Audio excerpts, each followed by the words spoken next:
Chapter 52. Yili turned her head and said, "Let's go and see grandmother."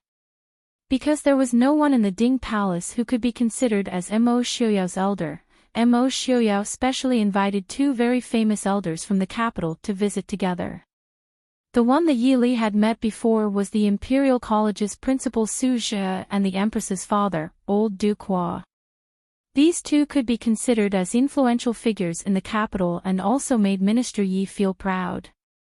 The long list of betrothal gifts in the Ding Palace reminded people of the last time when the Li Palace sent the betrothal gifts. Originally, it looked good, but now, in comparison, it made people feel that the Li Palace was lacking in sincerity. Therefore, Yi Shangshu invited Old Lord Su, Old Duke Hua and Prince Ding to the study room with a smile. He inadvertently neglected Yi Ying and Mo Jingli, who arrived at the same time. Li pays respect to grandmother. Greetings to old Madame Hua and all the madams. When Yili stepped into Ronglu Hall, she saw old Madame Yi and old Madame Hua chatting happily. There were also some familiar madams below who joined in the fun. However, Mo Jingli, Yi Ying and Wang Shi sat at the side with ugly expressions. Wang Shi and Yi Ying obviously could not get a word in, and Mo Jingli's expression probably made people not dare to talk to him. Li, come over quickly. Everyone, take a look at my granddaughter. Old Madame Yi intimately waved at Yili, her turbid eyes were filled with a kind smile. It was as if Yili was her most precious granddaughter. Yili obediently went forward, "Grandmother." Old Madame Hua pulled Yili to sit beside her and smiled, "Old Madame, don't blame this old one for snatching your granddaughter. I like this third miss very much. No wonder that girl, Tian Xiang, has been nagging all day to come and play with third Mississippi." Yili smiled and said, "Old Madame is overpraising me. Li also misses Tian Xiang very much." Old Madame Hua nodded repeatedly and said, "Good child. You really have your mother's demeanor. No wonder Xiuyao, that child, refused to go out for so many years, but this time, he specially came to invite our family's old man to propose marriage." Yili lowered her head. Her beautiful face was dyed with a faint blush. She chuckled softly, "Old Duke Hua hasn't been involved in worldly affairs for so many years." Li is truly. Old Madame Hua nodded secretly. Even if she was shy, she could still be dignified and appropriate. She was not as delicate as the average girl from a noble family. Only this kind of woman would be able to hold such a big family business like the Ding King's residence. She patted Yili amiably and said with a smile, "What's the big deal?" The old man had nothing to do now. Naturally, he wanted to worry about the marriage of the younger generation. Xiuyao was also watched by our old man as he grew up. Seemingly thinking of Mo Xiuyao's current situation, old Madame Hua could not help but sigh softly. She instructed Yili, "In the future, you will be a family. You must live well." Yili pretended to be shy and silently agreed. In her heart, the word "embarrassed" had already been placed. Seemingly thinking of the coldness of the other newly married couple, old Madame Hua turned to Mo Jingli and said with a smile, "This old one has yet to congratulate Li Wang and Li Wangfei. The Empress Dowager and Xian Zhao Taifei have long been looking forward to holding a grandson. Presumably, the two noble ladies will soon be able to fulfill their wishes." When old Madame Hua opened her mouth, everyone present also hurriedly congratulated Mo Jingli and Yi Ying. Mo Jingli's cold air was really frightening. It made the people who originally wanted to congratulate him not dare to open their mouths. At this time, when old Madame Hua opened her mouth, everyone naturally followed to congratulate. Mo Jingli looked at everyone with a cold face. In the end, he still could not disrespect old Madame Hua, so he nodded lightly. Yili sat next to old Madame Hua and just happened to see Yi Ying's expression clearly.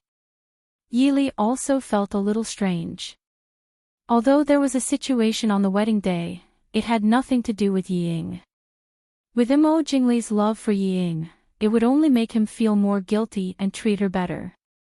However, the expressions of these two people really did not look like a bunch of happy newlyweds expressions. Perhaps it was because of Yi Ying's almost unconcealable gloomy expression. Wang Shi's expression did not look good. Fortunately, she still knew to look at the situation.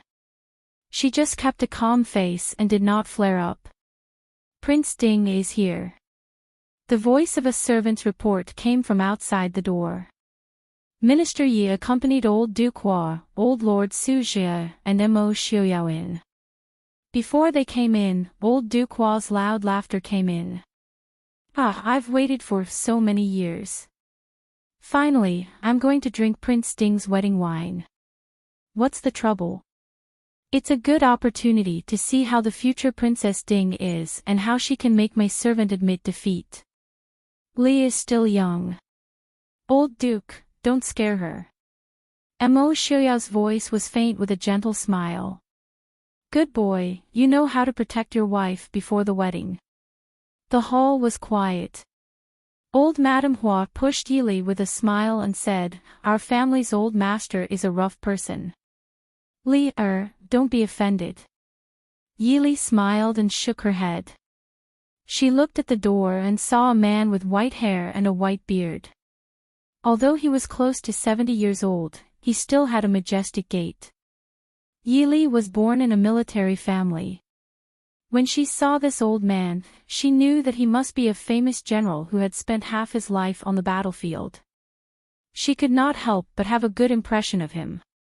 Prince Li and Princess Li are also here. This old official greets Prince and Princess Li. Old Duke Hua's gaze swept across the people in the hall. His gaze paused on Yili for a while before he greeted Mo Jingli and Yi Ying. Mo Jingli nodded and moved his gaze away from Mo Xiuyao, who came in behind old Duke Hua. He frowned and said, Old Duke, why are you here? Old Duke Hua stroked his white beard and smiled proudly. This old man is here to be a matchmaker for Xiuyao. I'm here to give the betrothal gifts. Old Madam Yi, come and take a look at the betrothal gifts. Is there anything in the Yi residence that you're not satisfied with? Third Miss, come and take a look too. If there's anything missing, we'll immediately ask someone to make up for it. Old Madam Yi had already roughly looked at the betrothal gifts list once. How could she dare to be dissatisfied? She quickly said with a smile, Old Duke and old Mr. Su did it personally. How could there be any mistakes? She handed the list to Yili. Yili just casually glanced at it. She turned around and handed it to Qing Luan beside her.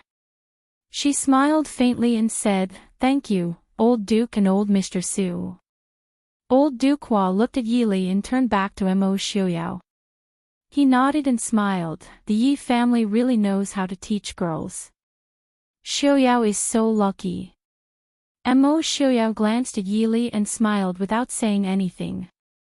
Suzhou also agreed and smiled. Old Duke is right. Third Miss is outstanding in poetry, calligraphy, and painting. Yi family has a good upbringing. After another round of praise and modesty, old Madame Hua sent the two bride-to-be out with the reason that they should cultivate feelings before marriage. Standing outside Lo Rongtang, Yili and Mo Xiuyao couldn't help but look at each other. Finally, it turned into a faint smile. Let me do it.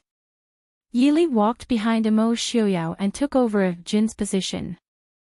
Jin hesitated for a moment and didn't immediately let go. Mo Xiuyao raised his hand and said, Jin, you can leave first. The young man looked at Yili with a hint of surprise on his face. Then, there was some respect that wasn't there before.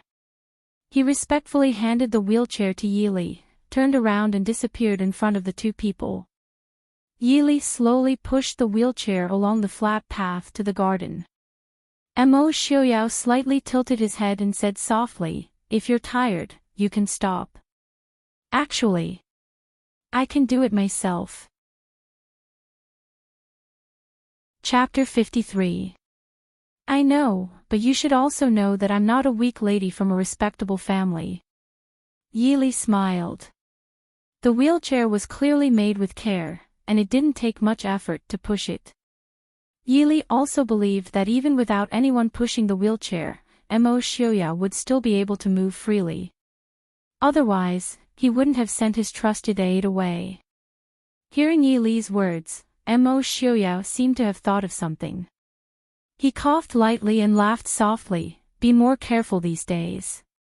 Jing Li's other faults are fine, but he loves to hold grudges. It can be said that he will seek revenge for the smallest grievance. Recently, he suffered a few setbacks at your hands, so he won't let it go. Yili nodded and said helplessly, I still don't understand how I offended him. Mo Xiaoyao's faint smile had a hint of ridicule in his eyes. If you acted a little worse after the engagement was broken off, or even tried to kill yourself, he probably wouldn't do anything to you. He might even make it up to you for some reason. Yili was speechless. So, the reason why he treated me like that was because my performance wasn't what he wanted? It's obvious. Really asking for a beating. Walking to the stone table beside the lotus pond, Yili stopped and smiled. Let's rest here for a while. It was the beginning of May. There was only a patch of green in the lotus pond, but it made people feel refreshed. The servant girls who were following them from afar immediately left after serving tea and snacks, leaving only Qing Shuang and a few others standing not far away to wait for orders. Mo Xiaoyao smiled. The people around you are all very good. That girl is the one outside the city that night. Her skills are not bad. Yili turned back to look at Qing Yuan, who was talking to Qing Shuang. She said somewhat embarrassedly, Qing Yuan and Qing Yu came with eldest uncle. Only Qing Shuang has been following me. She didn't explain in detail who was Qing Yu and who was Qing Shuang. She believed that Mo Xiaoyao had a rough idea of the people around her. Mo Xiaoyao laughed. So you're from the Su family. No wonder. Li also had good foresight. That way, I won't have to worry when I get to the Prince Ding mansion. Yili frowned. Are you talking about the future affairs of the Prince Ding mansion? She had no problem managing a group of highly skilled special forces soldiers. She could even manage a regiment of soldiers. But to ask her to take care of the affairs and properties of a prince's mansion, even if she had these days of learning and practice, she still felt somewhat apprehensive. Yili's conflicted expression clearly pleased Mo Xiaoyao, and the smile in his eyes deepened as he said, You are the future mistress of the Ding Palace. I'll tell you about the matters of the palace in advance so that you won't be flustered when the time comes. Is there something wrong? No. Yili shook her head. She understood the principle that she had to plan for her position. I hope I won't make a mess of the palace. I have confidence in Li. Mo Xiaoyao smiled. Yili helplessly raised her eyebrows. For your confidence, I don't have any reason to decline. In her heart, Yili really liked this feeling. In reality, she and Mo Xiaoyao didn't get along like an engaged couple. Instead, they were more like friends. They understood each other's thoughts and knew each other's bottom line. Right now, they might not have deep feelings for each other, but they were more comfortable with each other than an engaged couple. Perhaps they could only be friends for the rest of their lives. Perhaps one day, they would become each other's family. But who could say for sure what would happen in the future? But wasn't it something to look forward to? In my current situation, it's not suitable for me to visit Mr. Su and Mr. Su. I hope the two elders will not be offended. Mo Xiaoyao put the teacup in his hand on the table and said apologetically to Yili, Eldest uncle already knows the situation of the Ding Wangfu. They are not people that pay attention to formalities. But, last time, eldest brother seemed to have said that he had gone to the Ding Wangfu. Yili looked curiously at him. She was really curious how a cultured and elegant young master like Su Qingchen would express his dissatisfaction with his future brother-in-law. Mo Xiaoyao smiled helplessly. It's been many years, but Su Gongzi's presence is still enviable. Greetings to Li Wang, greetings to Li Wang Fei. Not far away, Qing Wan and Qing Shuang blocked the path. Mo Jingli sneered. What? I can't walk on this path. Qing Wan and Qing Shuang exchanged a look. This path only led to the lotus pond. There was no other path in front of them. Li Wang clearly saw that their Miss and Prince Ding were here, yet he still insisted on walking forward. Wasn't he looking for trouble? Qing Shuang was about to speak when Mo Xiuyao spoke. Invite Li Wang and Li Wang Fei over. The two then bowed their heads respectfully. Prince, Wang Fei, please. Mo Jingli snorted and walked quickly to the beautiful couple sitting by the lotus pond. Ying followed behind him and bit her lips bitterly. Mo Jingli stood by the table and looked down at Yili. Yili frowned. She was very displeased with Mo Jingli's unbridled gaze. Yili, sit. Mo Xiuyao said lightly as he extended his hand to Yili. Yili grabbed his hand cooperatively and sat beside Mo Xiuyao. She gave the seat opposite to Mo Jingli and Ying. Mo Jingli sat down without a word. Ying then walked to the three of them while panting slightly. It was obvious that Mo Jingli's unbridled pace was not something a delicate girl like Ying could keep up with. Third sister, Prince Ding. Ying said softly. Yili nodded and smiled. Fourth sister, sit down. Have you been well these past few days? Ying lowered her eyes slightly and said softly, thank you for your concern, third sister. I'm well. Yili nodded. Seeing Ying say so, she did not ask any more questions. Although Ying didn't look like she was doing well, she didn't really care about her.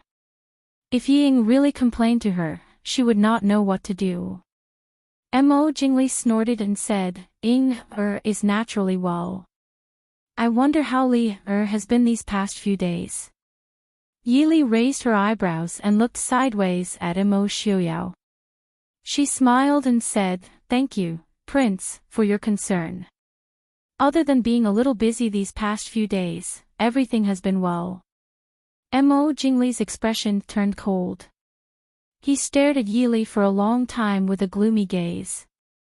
Then, he said to Mo Xiuyao, I have some things that I would like to talk to third Miss Yi alone. Yili could not help but find it funny. Actually, from the first time she met Mo Xiuyao, she realized that Mo Jingli loved to put on airs in front of Mo Xiuyao. For example, if Mo Xiuyao was present, Mo Jingli would definitely like to look at people with his chin up and a look of contempt. In fact, Yili really wanted to tell him that Mo Xiuyao could only see his nostrils most of the time when he was sitting in a wheelchair. So, Mo Xiuyao really rarely looked up at him. Also, as long as he talked to Mo Xiuyao, he would definitely refer to himself as I. It was as if speaking this way would make him superior. In fact, everyone knew that although Mo Jingli was the son of the late emperor and the younger brother of the current emperor, unless he killed his brother and became the emperor himself, his title in this lifetime would be below the first-rank prince of Dinghua. Will take her leave first. Prince and sister have a chat. Ying was the first to stand up and respond to Mo Jingli's words. Although she looked at Yili with a gaze that was so bitter that it could be mixed with poison. Looking at Yi Ying's figure leaving with a reluctant gaze, Yili sighed softly in her heart.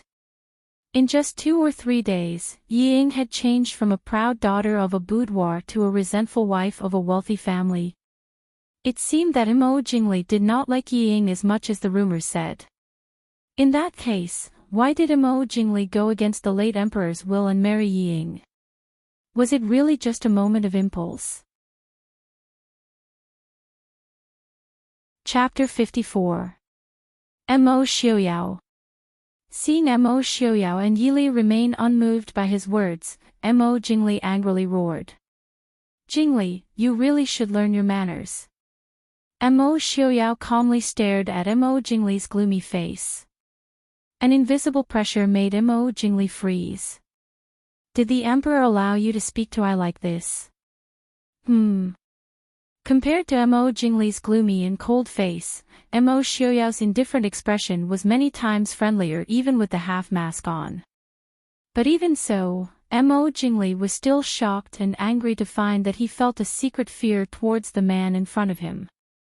This made him angry and ashamed, and he couldn't believe it. His last impression of Mo Xiaoyao was from 8 or 9 years ago. At that time, their statuses and situations were very similar. They both came from the most noble families in the Chu state. They both had an older brother. His older brother was the emperor. Mo Xiaoyao's older brother was the Ding prince. They didn't need to inherit the title of nobility. They didn't have any burdens. Even if they ate and drank, they could live a life of luxury. Except for Mo Xiaoyao, he was better than him in everything. So he didn't like Mo Xiaoyao from a young age. When he was immersed in studying to receive his father emperor's praise, Mo Xiaoyao had already received everyone's praise, including his father emperor's.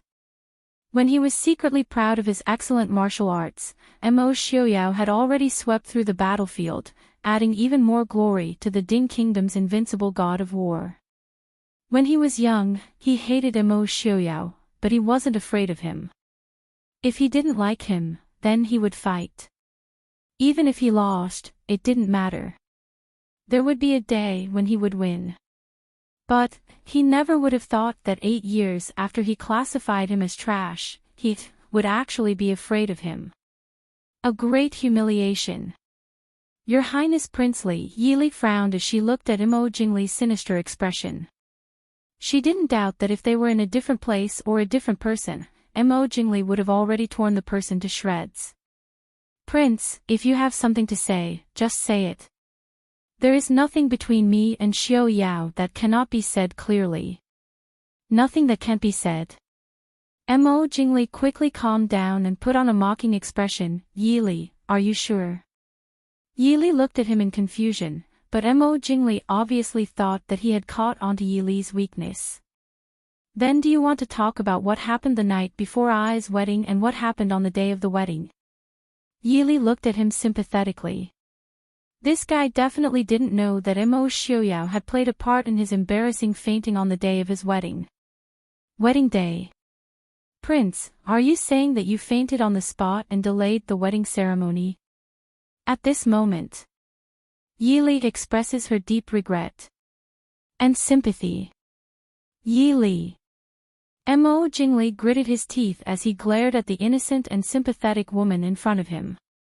I can't go through the wedding ceremony, isn't that what you wanted? Yili was at a loss. Prince, what do you mean by that? Although Yili and fourth sister don't usually get along well, I'm not so vicious as to want her to fail the wedding ceremony. Prince is slandering Yili like this, telling me that I don't have the face to see fourth sister anymore. He wanted to frame her and make Mo Xiaoyao misunderstand. Mo Jingli clearly didn't have enough tricks up his sleeves. Yili looked slightly wronged as she stubbornly glared at Mo Jingli. She perfectly acted out the role of a young miss who had been wronged.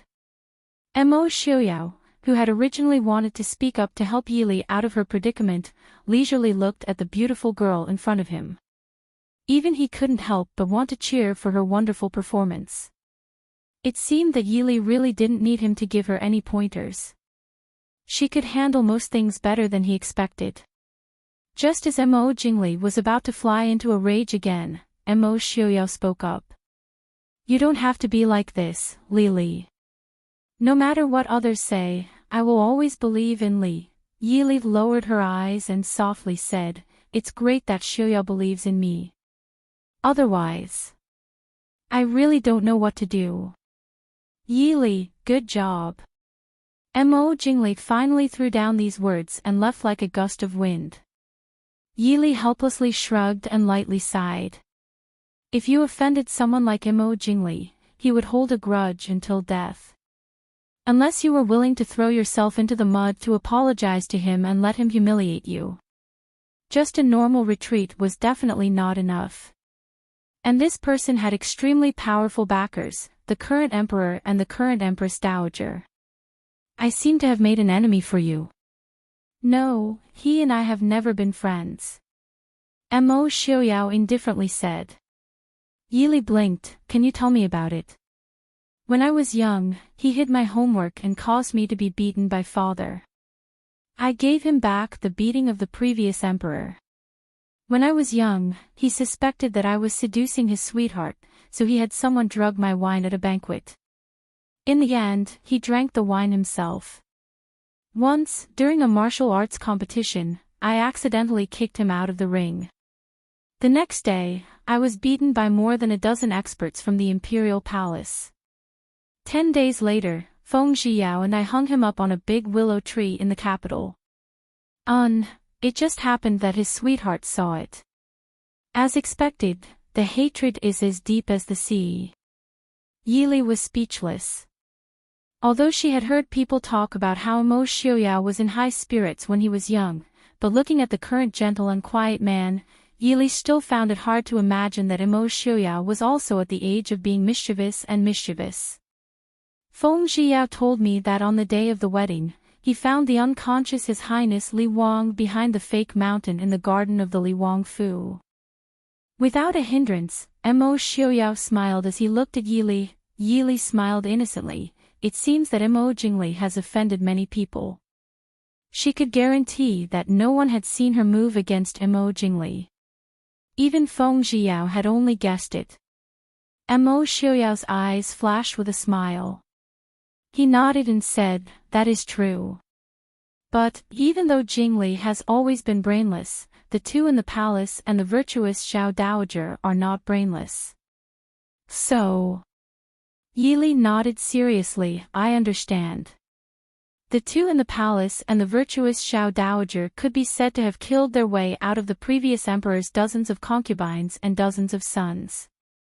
Naturally, Mo Jingli, this well-protected prince, could not compare to them. Attracting their attention too much would only bring more harm than good. Lowering her head to think, Yili said, I'm just afraid that I've already been targeted. Mo Xiaoyao looked thoughtfully at the servant girl standing not far away. He nodded slightly and said, no matter who it is, they will not be reassured. They are not targeting you. It's just that you are more likely to attract their attention. Before the wedding, the palace will probably find an excuse to summon you. At that time, bring that girl called Qing Yu with you. Yili looked at him in confusion. Mo Xiaoyao explained in a soft voice, Su de Gongzi told me before that the girl's medical skills are not bad. Yili understood. She raised a hand to touch her forehead. She felt a headache. Mo Xiaoyao smiled as he poured a cup of hot tea for her. He asked with a smile, headache? Yili nodded honestly, I don't think so. It's probably because I'm not good at these things. These schemes really gave people a headache. Did these people not know how to be tired? Chapter 55. Apologies. Mo Xiaoyao looked at her indifferently. Yili waved her hand and said without much care, I'm guessing that even if the emperor doesn't marry me to you, he will marry me to someone he doesn't like. The Su family's background was too special. Even if she was married to someone, the emperor wouldn't give in. Just like the young masters of the Su family. Su Qingchen was already 22 years old. He wasn't married or engaged, but the emperor had never considered marrying him. She even suspected that the emperor hoped that Su Qingchen would never marry in this lifetime. Even if he did marry, it would be best if he was married to a woman from a family with a reputation and no power like Su Qingze. Otherwise, it would be marrying a princess. Thinking of this, Yili raised her head and asked, are there any unmarried princesses in the palace? Mo Xiaoyao nodded and said, the previous emperor's youngest princess, Princess Linlang, and the current emperor's eldest princess, Princess Fangfei, are both 12 years old this year. Why? Yili shook her head and hoped that she was thinking too much. It wasn't very likely that Su Qingchen would marry a 12-year-old girl. But there was still Su Qingbai and Su Qingyan. Seeing Yi Li's expression, Mo Xiaoyao guessed what she was thinking. He nodded and said, back then, the emperor and even the previous emperor had hinted that they wanted to marry the princess to Su Qingchen, but they were all rejected by Sir Qingyun. The Su family not marrying imperial daughters was a strange example among the noble families of Dechu state. It had to be known that marrying a princess meant that he would no longer have any relations with the court and power. He could only wear the title of prince consort and live a life of luxury. This was definitely a nightmare for the ambitious young masters of the rich and powerful families. However, many noble families were still willing to let their second son, who had no right to inherit, marry a princess. After all, this meant that the family's bloodline would merge with the imperial family. It meant that they would receive the emperor's favor and glory. However, in the history of the Su family, which had existed for hundreds of years, there were at least 5 sons who had refused to marry a princess. 100 years ago, the head of the Su family had set a rule that the sons of the Su family could not marry into the imperial family, not even the sons of concubines. Therefore, the imperial family no longer brought up the matter of marrying the princess to the Su family. The palace should already know that eldest uncle and the others have entered the capital, right? Yili asked. Mo Xiaoyao nodded. Although he said he entered the capital privately, Master Hongyu did not deliberately hide his tracks.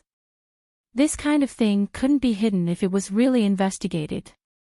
Minister Yi was loyal to the current emperor. Hiding things will only make people suspicious. Yili smiled and said, that makes sense. I still need to pay my respects to first uncle later. It just so happens that I have a lot of things to ask him for advice on. Say hello to Mr. Hongyu for me. In Wang Shi's Fangyi courtyard, Yiying was sobbing miserably in Wang Shi's arms. Wang Shi dismissed the maidservants in the room and hugged her daughter to comfort her. What's wrong? They had just gotten married, so how did things turn out like this? Did King Li mistreat you? Yiying raised her head and looked at her mother's worried and loving face. She cried even more sorrowfully, sob. Mother, is so miserable, what's wrong? Did King Li really mistreat you? Good daughter, don't be afraid. Let's go back and tell your father. Your father loves you the most. He will definitely stand up for you, Wang Shi hurriedly said. Yiying wiped her tears and cried, what can father do? What does he dare to do to the Li Palace?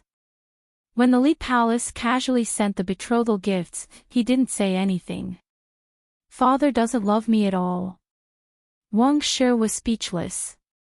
Saying that the Li Palace's betrothal gifts were poor was only relative to the grandeur of the Prince Ding mansion.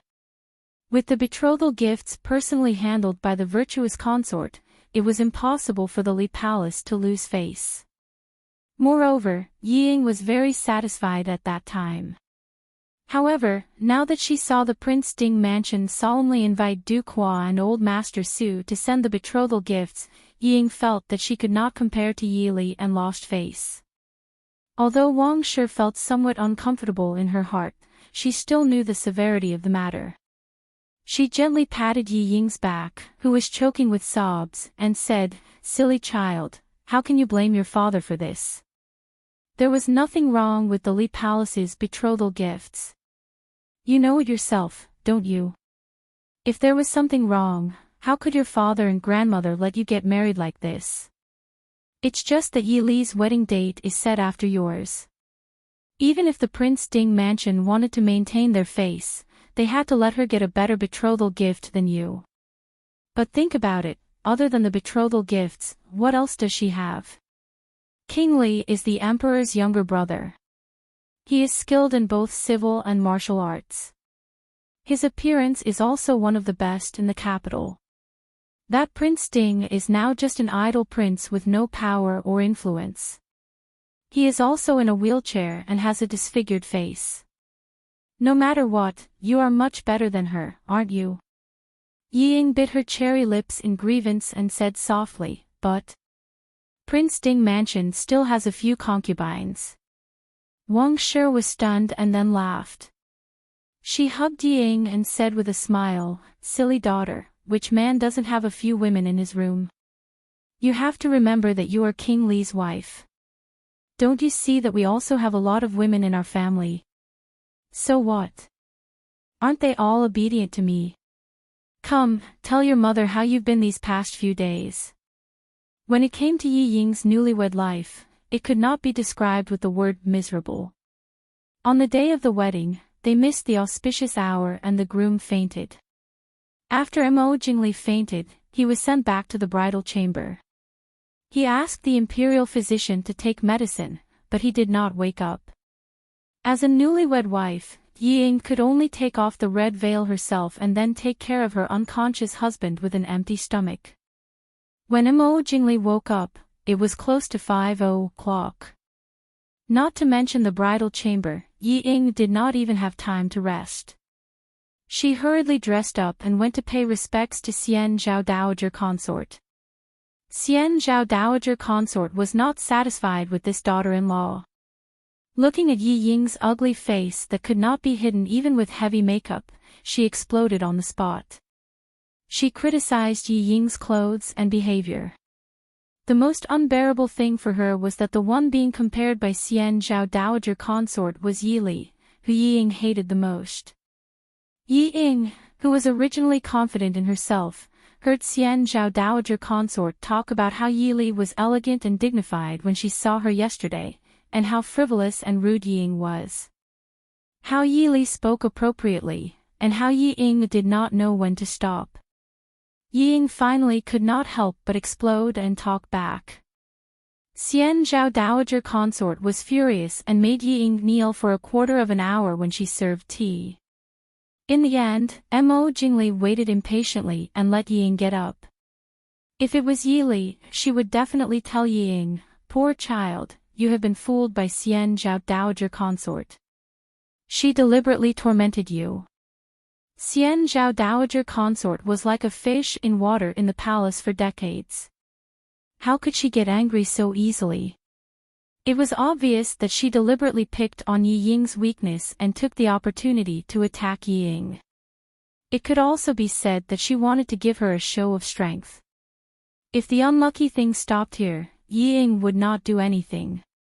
However, when she finally returned to her courtyard after serving the dowager imperial concubine for breakfast, she saw 4 or 5 women dressed in bright and beautiful clothes waiting for her.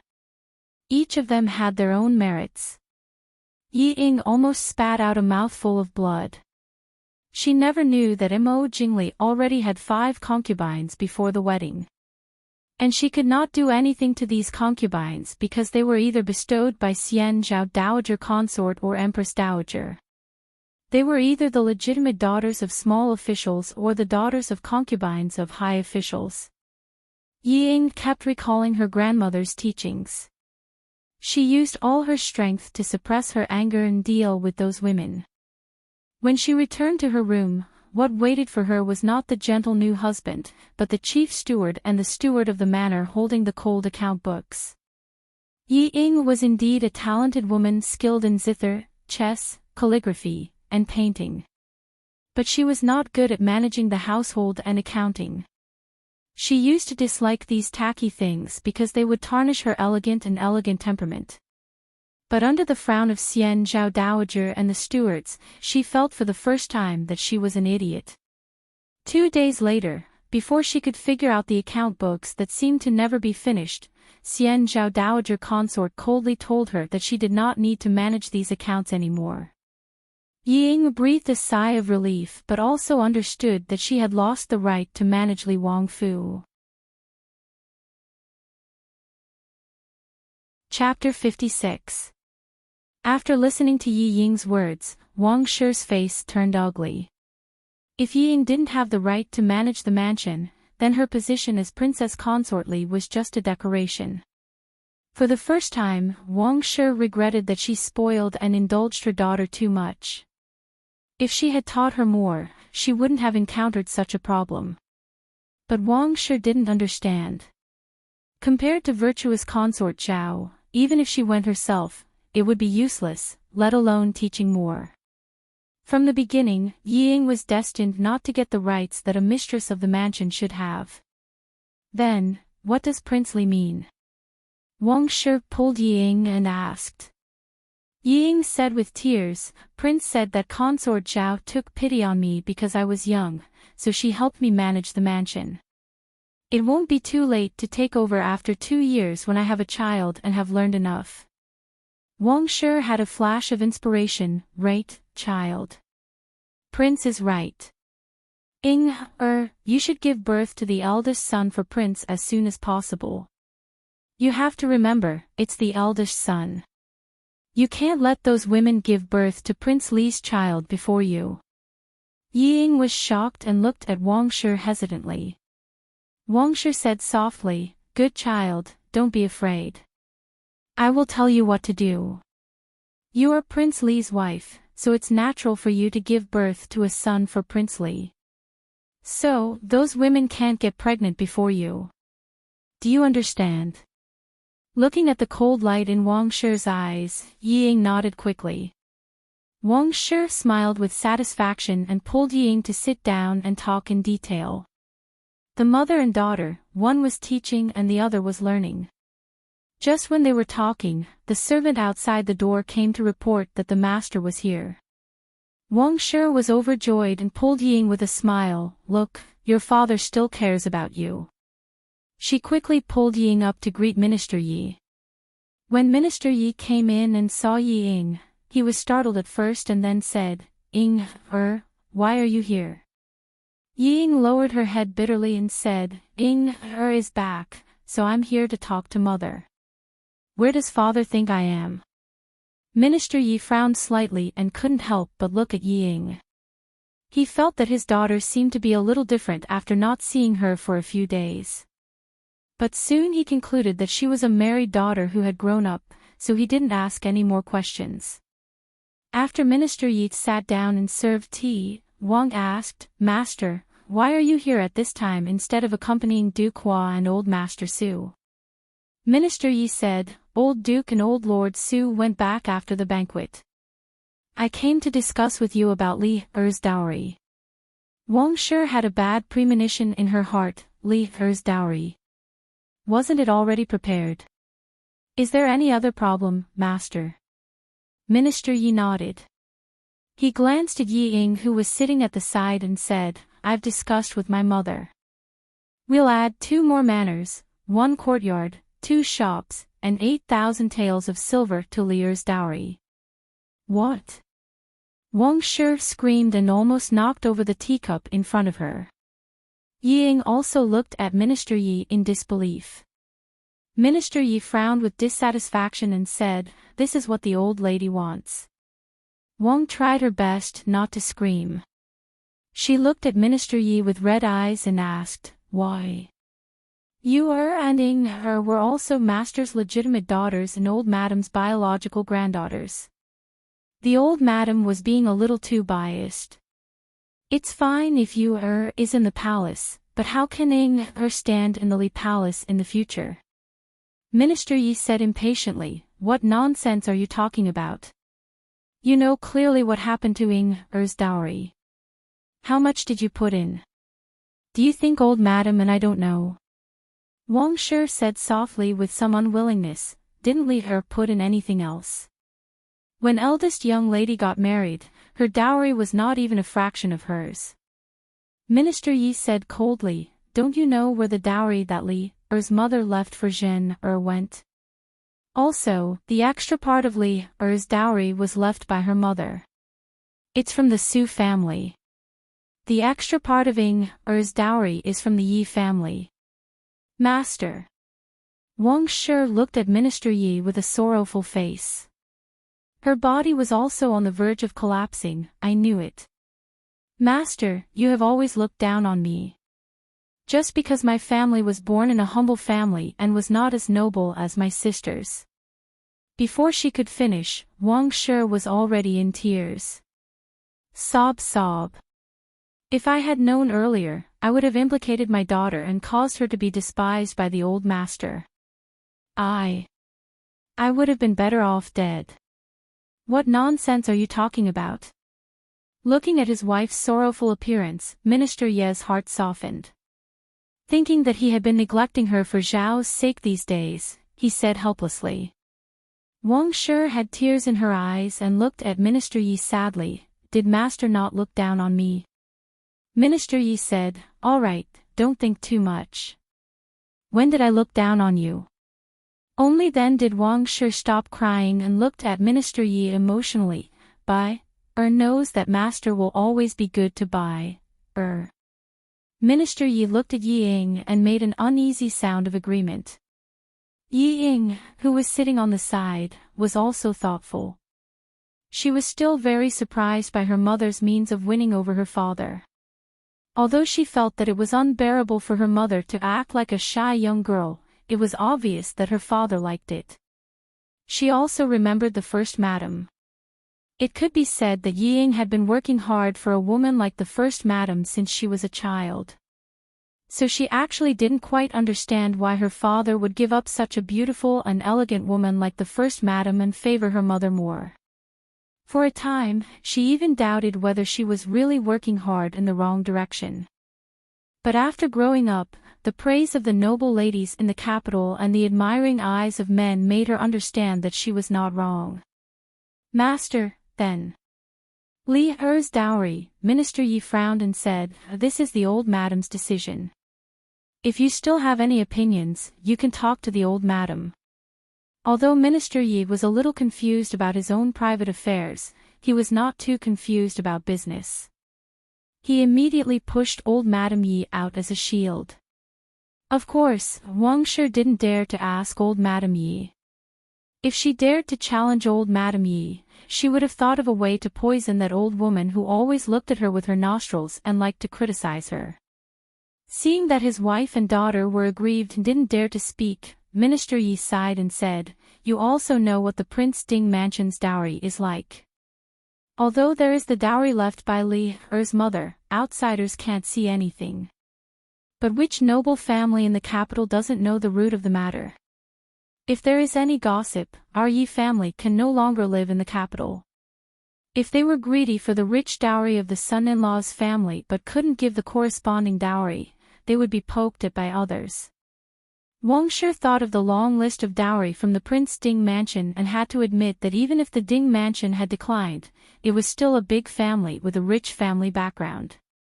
If this matter is spread out, the Ding Mansion and Li will not be embarrassed.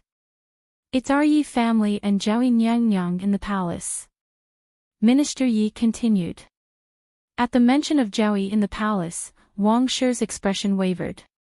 But when she thought of the tens of thousands of silvers that she had to give out, her heart ached again. After thinking for a while, she faintly said, Master and old Madam have considered it thoroughly. It's me who thought wrongly. Master, please don't take offense. Just do as Master said. I don't have the mood to care about these things now. Chapter 57. When Minister Yi heard this, he looked at her in surprise. What? What happened to Ying Er? Wang Shi pulled Yi Ying and told her everything that happened in Prince Li's mansion in detail. Hearing this, Minister Yi couldn't help but get angry. Yi Ying might not see that concubine Xian Zhao deliberately wanted to take away her right to be the housekeeper, but how could Wang Shi and Minister Yi not see it? Who has ever heard of a new daughter-in-law being in charge of the household on the first day? And she directly concluded that Yi Ying was not suitable to be the housekeeper after 2 days. Even the harshest evil mother-in-law didn't do this. This is too much. I'll go to Prince Li and ask him to give my Yi family an explanation. Minister Yi said angrily. Yi Ying quickly pulled Minister Yi and didn't let him go. Minister Yi frowned and said, Ying, what are you doing? Yi Ying whispered, "Father, let's put this matter aside first. Prince has already promised the old concubine. Even if I say it now, it will only make the prince unhappy." After crying, and with Wang Shi's consolation, Yi Ying was very clear that her only support now was Jingli, so she must not make him unhappy. "Are we just going to let it go like this?" Minister Yi said. Comparing the gentle and polite Mo Xiuyao and the arrogant Mo Jingli, Minister Yi was even more dissatisfied with this son-in-law. Why did Prince Ding have such an identity and situation? Minister Yi thought with regret. Will think of a way. If it still doesn't work, I'll ask father to make the decision. Minister Yi sighed softly and said to his daughter with pity, "Well, although Prince Li is the son of the Empress Dowager, we don't have to be so afraid of him. The emperor is not an unreasonable person. If it really doesn't work, we'll ask the emperor to make the decision. Go back and prepare some silver for Yes, I thank master on behalf of Mo Xiuyao's guess was not wrong. Less than 2 days after the betrothal gifts were sent, someone from the palace came to pass Yi Zhaoyi's decree, saying that she missed the third miss and invited the third miss to the palace to meet her. Yi Li knew very well who wanted to see her. When Yi Yu was at home, her relationship with her was not so bad that everyone knew about it, but it was definitely not better than her relationship with Yi Ying. Unfortunately, although Yi Li was only a Zhaoyi, she had not officially become Princess Ding. Yi Li had no right to refuse her. Therefore, she had no choice but to accept the decree and return to her courtyard to change into a decent set of clothes.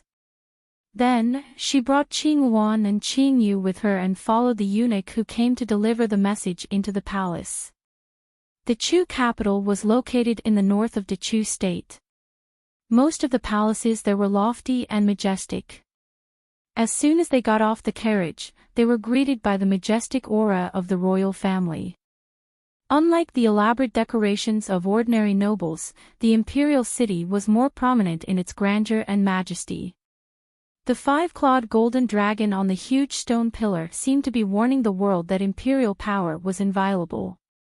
Those who came here for the first time would definitely be awed by its magnificence, but Yi Li, who had long been accustomed to seeing 100-foot-tall buildings, scenic spots, and historical sites, could only give it faint praise. After getting off the carriage at the gate of the palace, Yi Li followed the eunuch who led the way and entered the inner palace. While walking, she looked at the environment of the palace without leaving a trace and memorized her location. After passing through layers of palace gates, she finally stopped in front of a gorgeous palace. Yi Li looked up, Yaohua Palace. Yi Li remembered that Yi Yu was granted to live in Yaohua Palace. "Third Miss Yi, please wait for a moment. I'll go in and report," the eunuch who led the way said in a sharp voice. Yi Li nodded and said, "Eunuch, please go ahead." After the eunuch went in to report, he did not come out quickly. Yi Li stood there for nearly an incense stick's worth of time, but no one came out. Qing Yu whispered, "Miss, what does Zhao Yinyang mean by this?" Qing Wan reprimanded in a low voice, "Don't talk too much." "Miss didn't say anything, why are you talking too much?" Qing Yu also understood that the imperial palace was not a place where one could talk at will at home. She blinked her eyes in shame and kept silent. Yi Li said with a smile, "Don't be impatient." Qing Wan hesitated for a moment, looked around, and whispered, "Miss, could it be that Zhao Yinyang?" Yi Li shook her head and said with a smile, "Zhao Yinyang will not use such a dirty method." Qing Yu and Qing Wan were both very intelligent. After hearing Yi Li's words, they immediately understood. They shut their mouths and stopped talking. Wasn't it just standing there and waiting? One of them was a martial artist, and the other had studied medicine since childhood. Neither of them was a weak person. After another quarter of an hour, no one came out of Yaohua Palace. Instead, a group of people came over shakily not far away. Looking at the extravagance, it must be a noble coming out. Yili and the other two stepped aside to avoid bumping into the other party. Soon, the group of people had walked to the gate of Yahua Palace. A group of palace maids and eunuchs surrounded two women in palace attire. They stopped not far from Yili. One of the women in blue looked at Yili curiously and said, "Hey. This miss looks unfamiliar. Why are you standing here?" Yili had to step forward and bow. Yili, the third daughter of the Ministry of Revenue, greets the two noble ladies. It turned out to be the future Princess Ding. We don't dare to accept it. The woman in pink quickly moved aside and covered her mouth to laugh. Third Miss Yi, why are you standing here? Are you here to visit Zhao Nyang? Yili nodded and smiled. It is Zhao Nyang's order to have an audience. In that case, let's go in together. The woman in blue pulled Yili. Yili smiled and said, Yili entered the palace for the first time and didn't know the rules. I didn't dare to enter without being summoned by Zhao. I won't waste the two noble ladies' time. Yili, thanks again. The two women looked at each other. The woman in pink smiled and said, in that case, let's go in first. Sister Zhao is pregnant now and easily tired. She must have fallen asleep and the people below don't dare to disturb her. Third Miss Yi, please wait a moment. Thank you. Miss, why don't we go in with them? Qing Yu asked softly. She didn't know if it was her illusion, but there seemed to be more people passing by on this road than when they first came. Yili looked back at her and asked with a smile, do you think we will be driven out if we go in? It shouldn't be, right? Qing Yu said with some uncertainty. Yi family's miss was driven out. Her miss would lose face, but Zhao Nyang wouldn't be any better. Hey, over here, over here. Yili looked back and saw a small head under a flowering tree in the corner of the hall not far away. The head was smiling and waving at her. Yili looked around and then raised her hand to point at herself. The child, whose body was half hidden in the flowering tree, nodded at her, come here. Miss. Yili waved her hand and slowly walked over, you are Prince Ding's uncle's future princess. There was a delicate and cute little girl squatting in the bushes. She was about 7 or 8 years old and had a cute bun on her head. There were 2 strings of sparkling pearls in the bun. Her exquisite clothes were embroidered with golden phoenix patterns. It was obvious that this child's identity was not ordinary. I am. Who are you? I won't tell you. The little girl opened her big bright eyes and looked at her with a smile. Chapter 58. Yili did not mind. Smiling, she asked, then do you know Prince Ding? Have you met him? Lying is not a good child. Everyone knows that Prince Ding has not left home for many years. He is probably as old as you are. The young girl gave her a look of disdain. If I haven't met him, why can't I hear it from others? Cousin Xiangxiang told me that Uncle Prince Ding is the best martial artist in the world. He is the smartest, the most handsome, and the most powerful person. When I grow up, I want to marry him. Cousin Xiangxiang. Seeing the earnest expression on the young girl's face, Yili could not help but want to laugh. However, she did not want to attack the young girl's fragile heart. Do you know how old Prince Ding is? By the time you grow up, he will be old. At that time, there will be someone with higher martial arts than him, smarter than him, and better looking than him.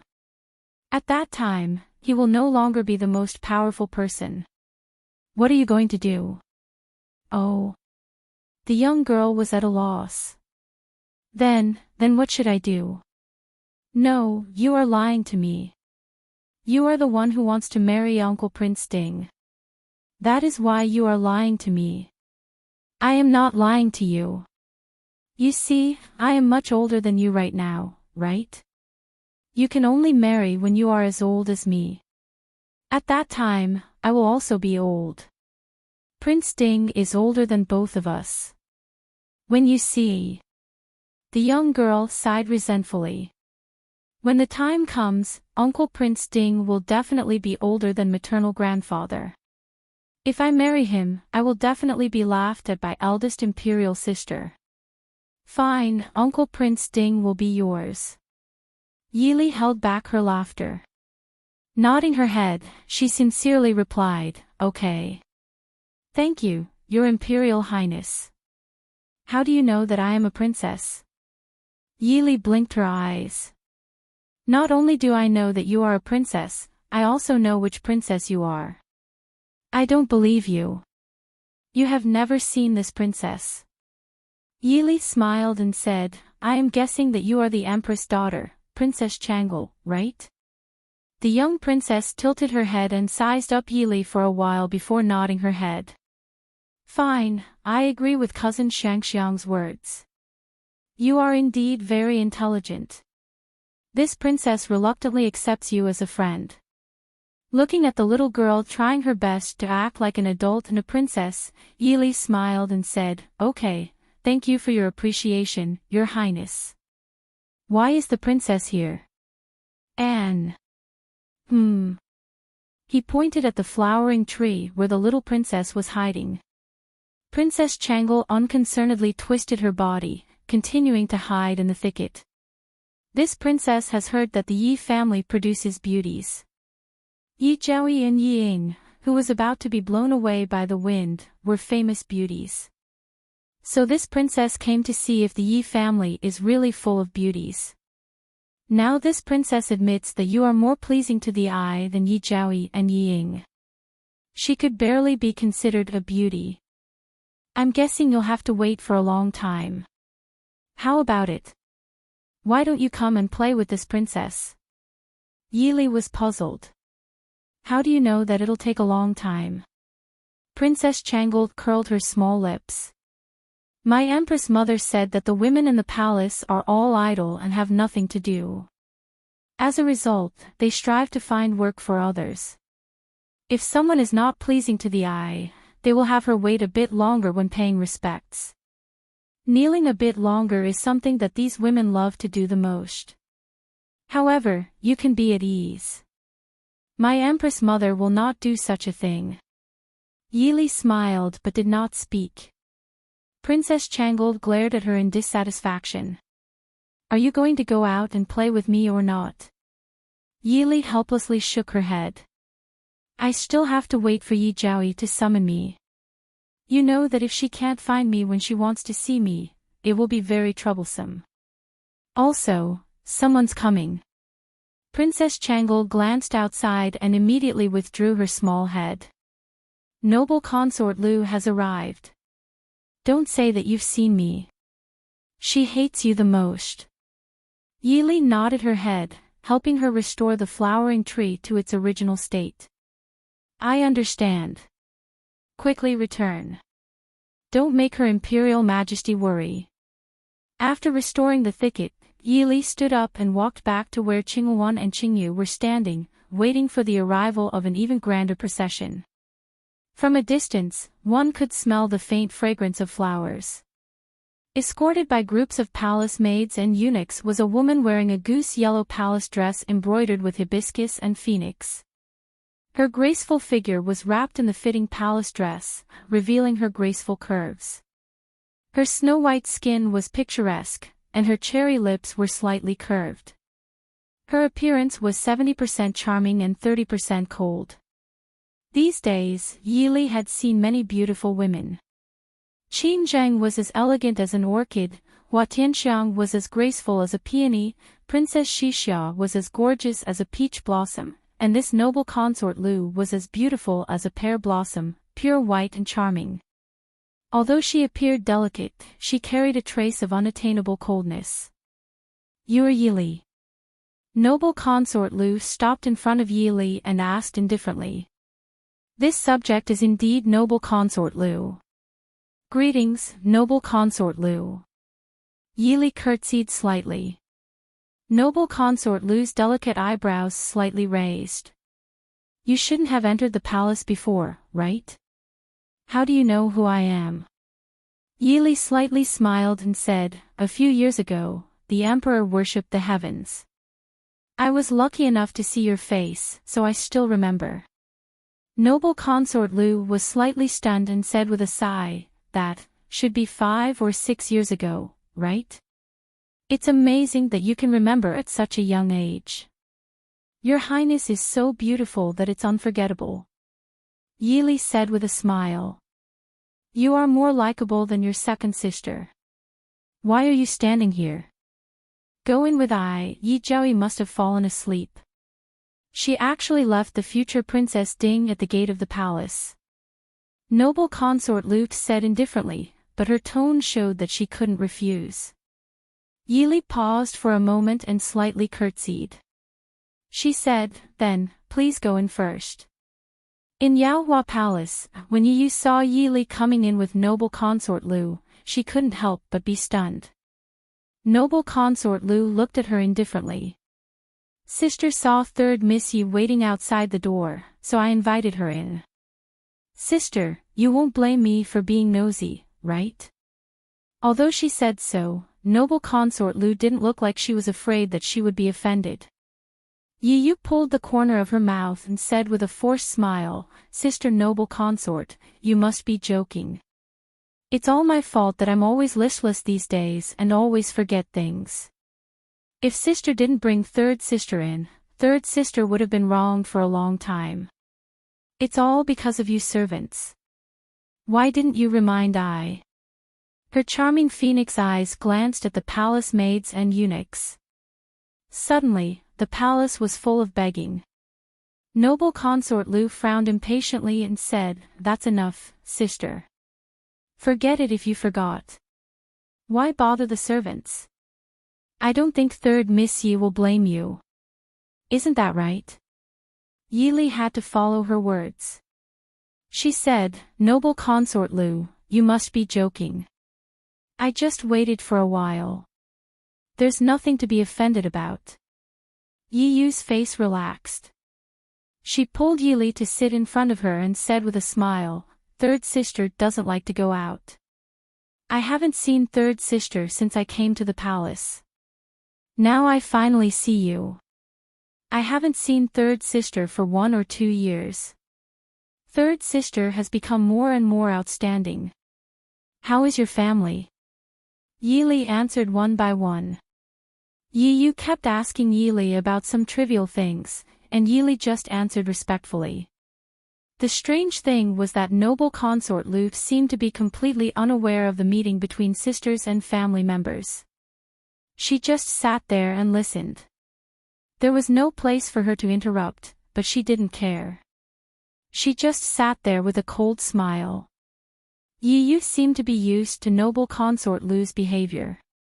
She didn't ask her to leave or take Yili away. Chapter 59. I can't go to my fourth sister's wedding. How is she and Princely? Yili asked Yi Yu with a smile while stroking her slightly protruding belly. Yili remembered Yi Ying's gloomy face when she returned home 2 days ago. It was really not good. But now she didn't intend to say it to make Yi Yu feel uncomfortable. She just said with a smile, fourth sister and Princely are newly married. Of course they are good. I'm a little busy now. I didn't have time to talk to you. Yi Yu already knew that Yili and Yi Ying's relationship was not good, so she didn't care. She just took Yili's hand and said with a smile, we are sisters. After marriage, we don't have to see each other all the time at home. It's not a bad idea to walk around more. I can't do anything in the palace. You sisters can take care of each other outside. So father and grandmother don't worry. Don't you think so? Yili nodded and said, you're right. The two sisters were talking about Yi Mansion when a servant came in and said that Empress Dowager wanted to see third Miss Yi. Yi Yu was stunned for a moment. Then she turned to Yili and said with a smile, "Since Empress Dowager wants to see you, third sister, go quickly. Empress Dowager is the ruler of the world. She loves the younger generation the most. Third sister, don't be afraid. It's not convenient for me to go with you." Yili nodded. She looked at Yi Yu's well-maintained jade fingers and gently stroked her abdomen. She nodded faintly and said, "Thank you for your advice, Your Highness. Since this is the case, I will take my leave." Yi Yu smiled and said, "Third sister, take care. Servants, escort third miss out for me. Sister, I also want to pay respect to Empress Dowager. You can go with third Miss Yi." Noble Consort Lu stood up and said. Yi Yu nodded, "In this case, I'll have to trouble Sister Noble Consort." Noble Consort Lu nodded lightly, "Third Miss, let's go." Yili followed Noble Consort Lu out of Yaohua Palace. She looked back at the richly decorated palace gate. When Yi Yu said that Empress Dowager wanted to see her, if she didn't see wrong, Yi Yu was nervous. As for Noble Consort Lu, she took a look at Noble Consort Lu, who was walking in the front with her entourage. Until now, she still couldn't tell whether Noble Consort Lu was a friend or a foe. Accompanying her into Yaohua Palace, and then accompanying her to see the Empress Dowager. Yili was sure that if Noble Consort Lu hadn't been sitting there the whole time, Yi Yu would have said more than that.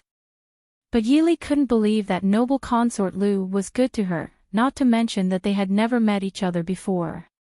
She didn't even bother to hide her contempt under her faint arrogance. Helplessly shrugging, Yili calmly followed behind. The people in the palace were really troublesome. The palace where the Empress Dowager lived was located in the northwest part of the imperial city. Its area was twice the size of Yaohua Palace, and the splendid pavilions and palaces revealed the noble status of the emperor's birth mother. Zhangde Palace was specially built for the Empress Dowager after the emperor ascended the throne. Standing in front of Zhangde Palace and waiting for the summons, Noble Consort Lu looked back at Yili and said lightly, "Also, don't listen to your sister's nonsense. The Empress Dowager isn't a good-tempered person. Be careful." Yili pursed her lips and said with a faint smile, "Thank you for your advice." Noble Consort Lu snorted, flicked her sleeves and stepped into Zhangde Palace first. Yili followed behind. Although her face was calm, her mind had already turned hundreds of times. Although she hadn't been in the palace for long, the strangeness of the imperial palace was beyond her understanding. It was said that the Empress Dowager helped the emperor ascend the throne. The Empress Dowager was a famous virtuous concubine. But Noble Consort Lu, as the emperor's favorite concubine, didn't respect the Empress Dowager at all. Also, she looked up at the three large characters on the horizontal board under the eaves. Zhangde, she hoped the emperor was willing to write it. Yili greets the emperor, greets the Empress Dowager. Walking into the hall and seeing the tall man in a bright yellow robe, Yili's face flashed with a trace of surprise, but she quickly bowed respectfully. "Rise. Chang'e, why are you here?" Mo Jingqi glanced at Yili, then his eyes fell on Noble Consort Lu. He stood up and walked down the stairs to pull Noble Consort Lu in front of him. Noble Consort Lu snorted and said lightly, "What? Does the emperor feel that I can't greet the Empress Dowager?" Mo Jingqi sighed and said softly, "You know, I'm not like this. Your Majesty." A voice with a trace of sternness and displeasure came from the hall. Yili glanced at it secretly. The Empress Dowager must have been a great beauty when she was young. Although she was the elder sister of Consort Xianzhao, the Empress Dowager looked younger than Consort Xianzhao. Her phoenix eyes gave people an indescribable sense of sharpness, but Yili knew that her eyes must have been enchanting and beautiful when she was young. At this time, the Empress Dowager didn't notice Yili, but cast her sharp eyes on Noble Consort Lu. She could even feel a trace of murderous intent in her eyes. Obviously, the Empress Dowager didn't like noble consort Lu very much. Mother. Mo Jingqi frowned and took noble consort Lu to the hall, saying, Mother, Chang came to greet you. She must have met third Miss Yi and came together. The Empress Dowager said lightly, Greet. It's rare for noble consort Lu to remember to greet me today. Mother, you know that Chang'er's health hasn't been good since she gave birth to Jing-er. Mo Jingqi looked a little embarrassed, but he still firmly protected noble consort Lu by his side. Peeking at the Empress Dowager's gloomy face, Yili wanted to sympathize with her. She finally gave birth to 2 sons. After the late emperor died, Empress Yuan became the empress. She worked hard to send her sons to the throne. She should be happy as the Empress Dowager. Who knew that the youngest son was occasionally stupid, and the eldest son of the emperor only cared about his wife and not his mother? Mother, didn't you say you wanted to see third Miss Yi? Let's see how Xiaoyao's princess is first. Seeing the Empress Dowager's face was really bad, Mo Jingqi hurriedly said. Yili was speechless. Your Majesty, are you trying to divert the trouble away? As expected, the Empress Dowager quickly turned her eyes back to Yili. Yili silently decided that it was better to believe noble consort Lu's words. Just the Empress Dowager's gaze on her was not something an ordinary person could bear. You are Yili. After a long time, the Empress Dowager asked. Yili respectfully lowered her eyes and answered, Your Majesty, I am Yili. The Empress Dowager frowned and said, Raise your head and let me have a look. Yili raised her head and let the Empress Dowager and the Emperor look at her. I have seen your mother several times in the past. The granddaughter of the Su family is really not someone who can't be seen in public. What a pity. The Empress Dowager didn't say anything about what a pity. Of course, no one was tactful enough to ask. Yili's sharp eyes saw that noble consort Lu sitting next to the emperor didn't look good. She had some doubts in her heart. The Empress Dowager shouldn't be scolding noble consort Lu indirectly. After all, the daughter of Prime Minister Lu was definitely not someone who could not be seen in public. My Li is not sensible. Miss Yi, please don't take what happened before to heart. The Empress Dowager's sharp eyes stared at Yili without blinking. Chapter 60. Yili smiled. Empress Dowager's words are too serious.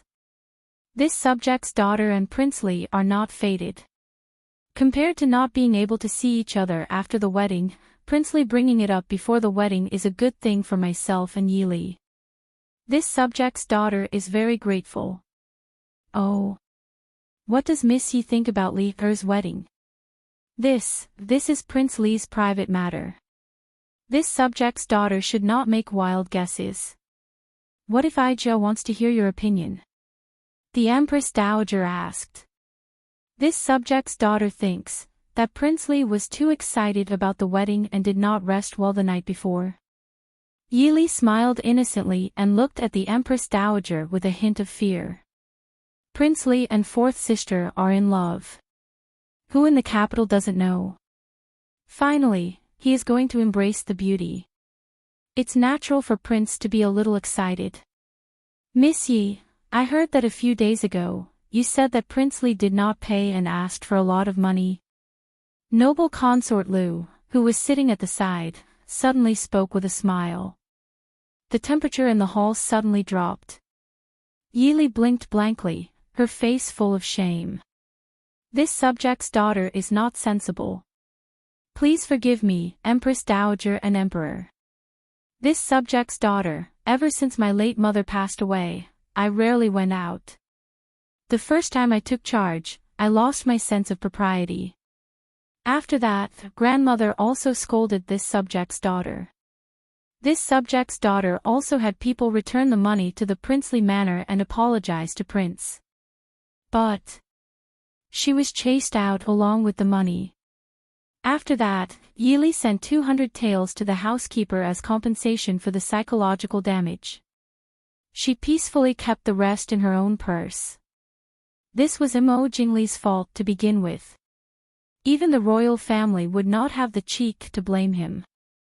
Seeing Yili's shocked and ashamed appearance, Imo Jingqi lightly coughed and gave noble consort Lu a warning look. He comforted her. Forget it. This matter was Jingli's fault. It's not Miss Ye's fault. Imperial Mother also does not intend to blame you. Yili happily thanked. This subject's daughter thanks your majesty for your magnanimity. The Empress Dowager calmly nodded. Forget it. This Aijia does not intend to blame you. Give Miss Yi a seat. 2 palace maids carried an embroidered stool and placed it behind Yili. Yili thanked them and then carefully sat on only 2/3 of the stool. She was not grateful to the Empress Dowager for giving her a seat. If she could choose, she would rather continue to stand. After sitting down, not only would the person who was already at the bottom become even shorter, it would also severely affect the person's vision. Moreover, the way a young lady from a noble family sat was even more strenuous than when she was young. At least she could still use her legs to support herself when she was in the horse stance. Sitting in such an elegant and dignified manner was not something that she had been trained to do since she was young. She could only pray that she would not fall off the stool. Miss Yi, is Mr. Qingyun well? Mo Jingqi looked at Yili, his eyes filled with curiosity. Yili smiled faintly and said, "Many thanks for the emperor's concern. Uncle mentioned that grandfather's body is still quite healthy." Mo Jingqi smiled. There's no need to be so nervous. Back then, we had also witnessed Mr. Qingyun's elegance and couldn't help but yearn for him. It's just that we haven't seen each other for many years. Yili lowered her head in shame. Ever since mother passed away, this subject's daughter hasn't seen grandfather for many years. This subject's daughter is truly unworthy of grandfather's love for her not being able to bring joy to mother's knees. Oh. Miss Yi and Prince Ding are getting married. Mr. Qingyun surely won't miss his only granddaughter's wedding. Grandfather is already old and can't bear the fatigue of traveling. I'm afraid he won't be able to see this subject's daughter with his own eyes, but grandfather has already sent eldest uncle to the capital to host the wedding. This subject's daughter is also very happy. Mo Jingqi's eyes flashed slightly. Oh. Mr. Hongyu has already entered the capital? Then. Eldest young Master Su. Yili smiled calmly and said, "A big cousin and a few other cousins have also come to the capital. Uncle doesn't have any scholarly achievements, so there's no need to announce it." Mo Jingqi laughed in a clear voice. The Su family has never liked fame and prefers peace and quiet. However, Mr. Hongyu can be considered my teacher. This time, I didn't even greet him when he entered the capital. It's really a bit impolite. Yili hurriedly said she didn't dare, but in her heart, she disagreed. Eldest uncle had only given him some advice on his studies under the late emperor's order. Who was his teacher? Besides, if he really wanted to greet him, he would have done so long ago. She didn't believe that Mo Jingqi really didn't know when eldest uncle entered the capital. Mo Jingqi clearly didn't want to be entangled in this issue. He looked at Yili and said, "Miss Yi won the first place in this year's 100 Flower Festival." Even Princess Ronghua praised Miss Yi several times in front of the Empress Dowager. I wonder if Miss Yi can let me and the Empress Dowager feast our eyes. He didn't give Yili a chance to refuse. With a wave of his hand, palace maids and eunuchs carried over a carved writing table. There were all kinds of brush, ink, paper, and inkstone on the table. This subject's daughter will embarrass herself. Yili stood behind the writing table. As she drew, she cursed the emperor 100 times in her heart. She really couldn't understand why these ancient emperors liked to randomly grab people to write poems. After all, not everyone was fond of reciting poems and composing essays, and not everyone had the talent to do so. What if she was called by the emperor but couldn't write a poem? Yili drew a picture of an orchid in a well-behaved manner. She also mentioned a poem that her grandfather had written years ago. The only thing that could be called outstanding was her handwriting. Seeing the people's eyes change from curiosity to surprise and then to disappointment, Yili didn't care. She respectfully stood behind the writing table and waited for the emperor's evaluation. Orchid. This is Mr. Qingyun's poem. Noble consort Lu frowned and asked. Yili said shamefully, this subject's daughter is really not proficient in poetry. Please forgive me, Your Majesty. A bit of disdain flashed through noble consort Lu's eyes. She glanced at the painting and said, Miss Ye's handwriting is pretty good. It was rare for the Empress Dowager to agree with noble consort Lu's words. Yi Li's work from the 100-Flower Festival was in the palace. The painting wasn't amazing, it was just average. As for the poem, the three people in the hall all suspected that the peony poem that stunned the 100-Flower Festival wasn't Yi Li's work. After all, the Su family didn't have many things, but they had many talents. The person who could casually find a ghostwriter for Yi Li was definitely an important person. It wasn't strange for them to have a poem like that. Miss Ye's handwriting is really good. Yi Li could clearly feel that the three people's interest in her had decreased a lot. Even though she didn't understand why the ancient people thought that the four arts represented a person's intelligence, at least this result wasn't bad for her. It wasn't until the afternoon that Yi Li was sent out of the palace by the Empress Dowager. During this time, she contributed her calligraphy to the Empress Dowager to copy a scroll of scriptures. Because no one thought of asking her to go to Yaohua Palace to say goodbye to Yi Zhaoyi, Yi Li didn't want to trouble the people sent by the Empress Dowager. She could only pretend that she had forgotten. Accompanied by the palace servants, she took the gifts from the emperor, the Empress Dowager, and noble consort Lu out of the imperial city. It wasn't until she got into the carriage that Yi Li slowly let out the breath that had been in her heart for most of the day. Miss, rest for a while. You don't look good. Qingyu reached out to feel Yi Li's pulse and said softly.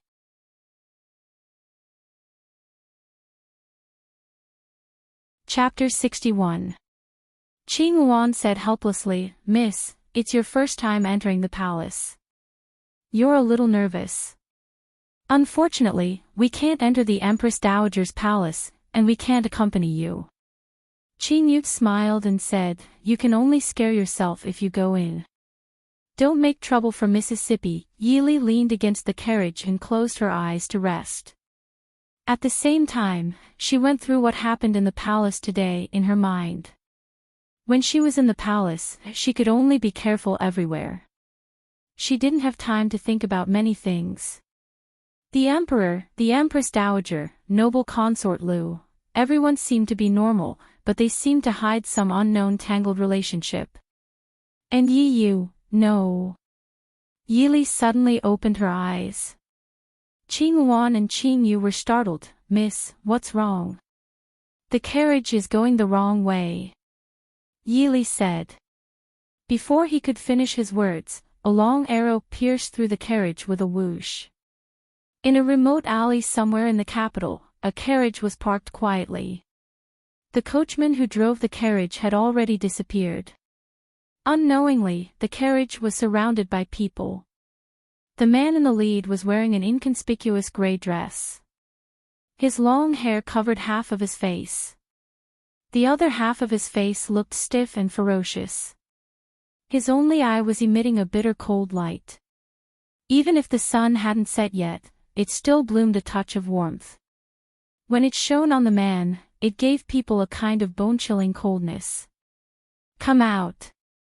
The man's voice sounded gloomy. For a long time, there was no movement in the carriage. As if waiting impatiently, the man sneered and said, If you don't come out, I'll shoot the arrow. I know the people inside are not dead. Come out. A moment later, a delicate and pretty girl unsteadily lifted the curtain and slid down from the carriage. Then, together with another delicate and pretty girl, they helped a pale girl with a delicate and pretty face down. There was an arrow stuck in the girl's right shoulder, and the area that was covered by her left hand was already dark red. "You? Who are you?" The one-eyed man sneered. His ferocious eye flashed with a vicious light. "This is the future princess of Prince Ding. That cripple Mo Xiaoyao sure has a good life. He only has half a life left, but there's still such a beautiful woman willing to marry him." Qing Yuan stood in front, protecting the two people behind her. "Since you know who we are, how dare you be so rude?" The one-eyed man sneered. "Others might be afraid of Mo Xiaoyao, but I'm not. What's more, is there anyone in the capital who is afraid of him?" Yili looked straight at the man. "Do you have a grudge against Prince Ding or the Su family or the Yi family?"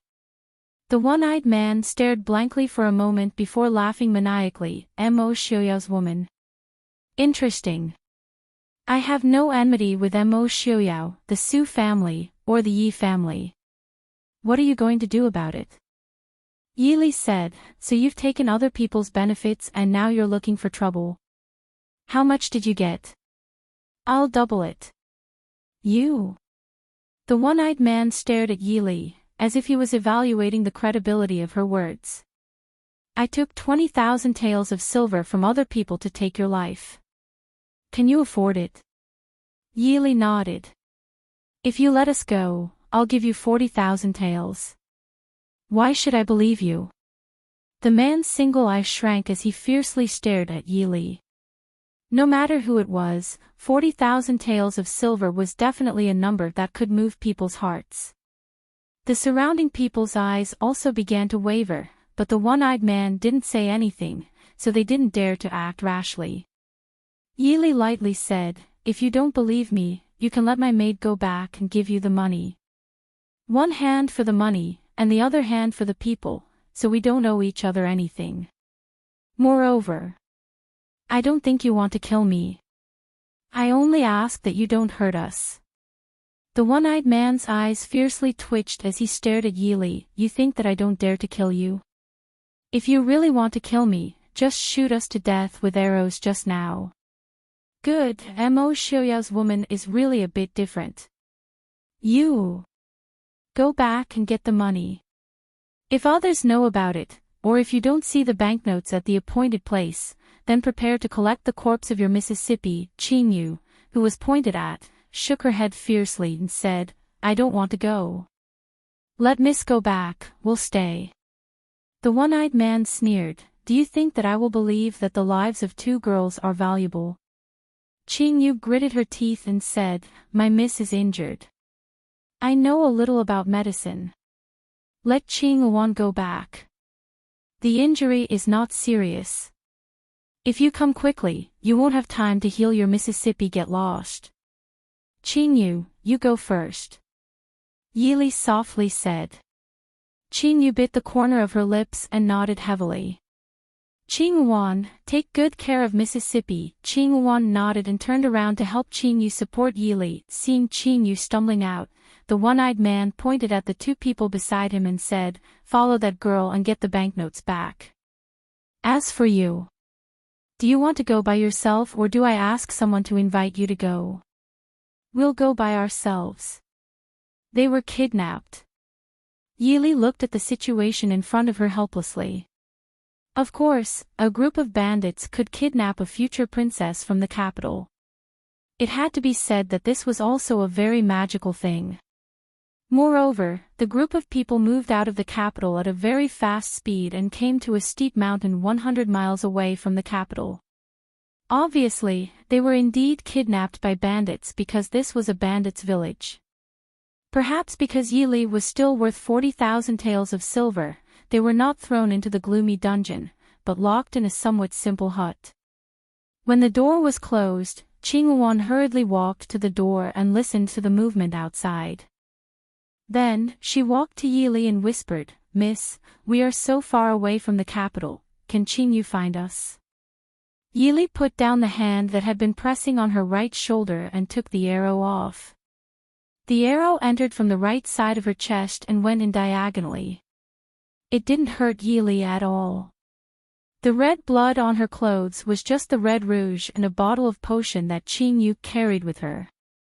He didn't intend to let Qing Yu come back at all. He just didn't want to give up the 40,000 taels of silver. Qing Yuan was shocked. "Miss, you mean, they plan to kill us after taking the money?" Yili nodded and comforted Qing Yuan with a smile. "Don't worry, those two people are not Qing Yu's opponents. She will be fine." The worry on Qing Yuan's face didn't disappear at all. She looked at her miss helplessly. She was not worried about Qing Yu. She was worried about how they could get out of danger. Master and eldest young master were comforted by them. Now that Miss was kidnapped by bandits, they could only be helpless. They were really useless. There are too many of them. "It's not your fault."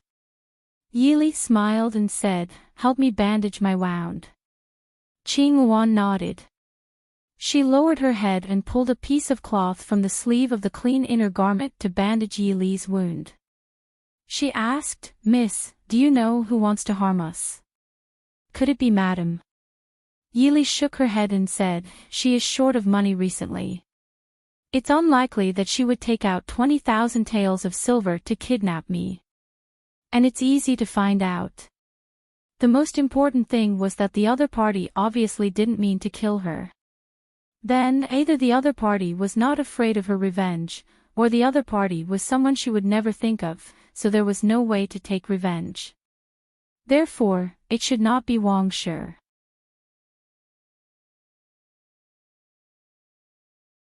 Chapter 62. Qing Yuan frowned, but Miss didn't offend anyone. Yili was silent. They kidnapped her, but they didn't intend to take her life. Then, once the news of her being kidnapped by bandits spread out, her reputation would be ruined. Marriage. What? Someone doesn't want me and Prince Ding to get married smoothly. Yili said faintly. Li Wang. Qing Yuan said hatefully. Yili shook her head, maybe, but not necessarily. Mo Jinglei should know that if something happened to her, the first person Mo Xiuyao would look for would be him. Then, what should we do now? Qing Yuan, open the door and Miss can take the opportunity to escape. Yili shook her head. This place was at least 100 li away from the capital. If it was really for her and Prince Ding's marriage as she guessed, then the news of her being kidnapped would have spread out as soon as she left the capital. If she was alone, it might not be difficult to leave this stockade. But even if she went back now, it would be useless. Then, it was better to stay. Maybe there would be some unexpected discoveries. Take a rest first. We'll talk later. Yes, Mississippi, Ding Palace, Prince. The head steward of the palace came in anxiously. Seeing Mo Xiuyao's face, he didn't have time to salute and hurriedly said, "Prince, something bad happened." Mo Xiuyao suddenly raised his head. What happened? Just now, the people below came to report that there was a sudden rumor outside, saying that third Miss Yi was kidnapped by flower thieves. The sudden piercing gaze made the head steward's words stop abruptly. The head steward couldn't help but shiver. He looked at the man sitting in the wheelchair with some trepidation. "Prince," Mo Xiuyao closed his eyes and suddenly opened them, asking, "What happened?" This subordinate also doesn't know what happened. When the servants went out to buy things for the prince's wedding, they heard the news being spread all over the place. When he felt that something was wrong, he hurried back to report it to his subordinates. This subordinate does not dare to delay, right now. Mo Xiuyao raised his hand to interrupt him, saying, "Immediately send someone to the minister's manor to see if Li has returned. Another group of people is to immediately investigate Miss Li's whereabouts after she left the palace, as well as the situation in the palace." "Yes, I'll go right away." The supervisor didn't dare to stay any longer. He turned around and quickly disappeared into the corridor. Ah Jean, inform Feng-san that no matter what method you use, I do not want to hear any more rumors in the capital, Mo Xiaoyao said indifferently in the quiet study, but the murderous intent in his voice made people tremble in fear. Yes. Prince. The steward who had just left appeared at the door. What is it? Eldest young Master Su just sent someone to deliver an invitation, inviting Prince to quickly come to the Su residence for a chat. Mo Xiaoyao lowered his gaze. I understand. Su Residence's residence in the main courtyard, Qingyu sat powerlessly on a chair. The sleeve of her left arm was torn, and half of her sleeve was dyed red with blood. The two men that the one-eyed man had sent to follow her were unconscious on the ground. Su Hongyu sat at the head of the table with a heavy expression. Below him sat Su Hongyan and Su Qingchen. Su Qingze and the others stood to the side, their expressions unsurprisingly ugly. How are the rumors outside? Su Hongyu asked in a heavy voice. Su Hongyan said, someone deliberately spread it. According to Qingyu, it hasn't even been 2 hours since Li was kidnapped, and the rumors have already spread throughout the capital. People have been sent to secretly search all over the capital. But I'm afraid Li is no longer in the capital. Su Qingchen said with a frown. The dignified Son of Heaven actually allowed so many people to kidnap 2 weak women. What are the capital's guards doing? Su Qingfeng was furious. Su Qingchen frowned and said, we'll talk about this later. Can't these 2 people wake up? Qingyu said, this servant has drugged them with agarwood intoxication. They should wake up in 15 minutes. She originally wanted to lure these 2 people back to the Su family, but she didn't expect that one of them would be so alert and see through her plan. In his anger, he wanted to kill her to silence her. She helplessly spent a lot of effort and time to make these 2 people faint. Only then could she inform the eldest young master. But she didn't expect that in such a short time, the news of the young miss being kidnapped would spread throughout the capital. Since you can't wake them up, leave it to I, a faint voice came from the door. Everyone turned to look. Mo Xiaoyao was wearing plain clothes, sitting in a wheelchair with an indifferent expression as he stared at the 2 unconscious people on the ground. Behind him, the silent Jean pushed the wheelchair in. Prince. Everyone stood up. Mo Xiaoyao raised his hand, business is more important. There's no need for formalities. Jean. Yes, Prince.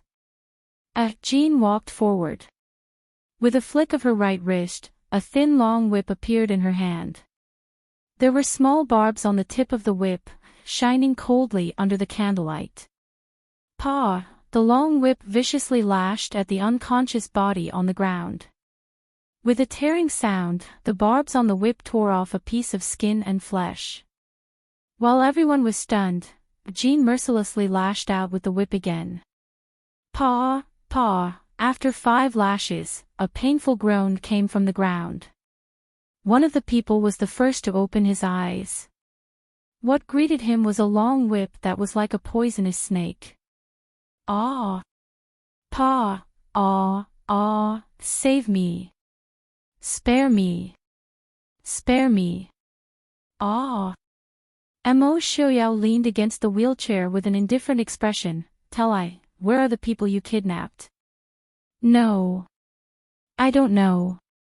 Prince, spare me. Prince, spare me. Pa! Ah! It hurts. No, Prince, spare me. I really don't know. I only want to know the whereabouts of the people you kidnapped. Tell me and I will spare your life. Looking down at the person on the ground, Mo Xiaoyao's expression was indifferent. The person under his gaze couldn't help but tremble. He moaned, I really don't know.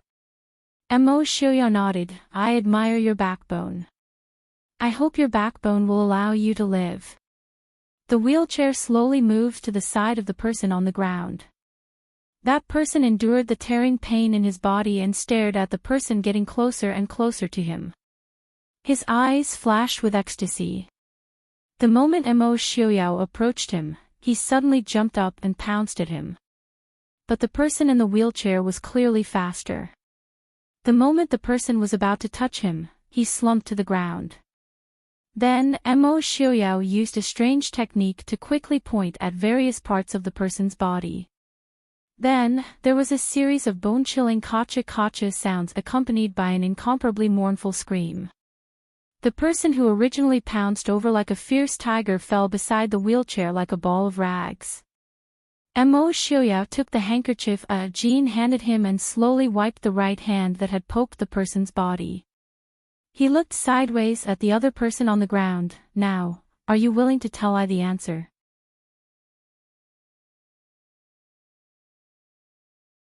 Chapter 63. Everyone's eyes fell on the ragged body on the ground. It was really a ball of rags.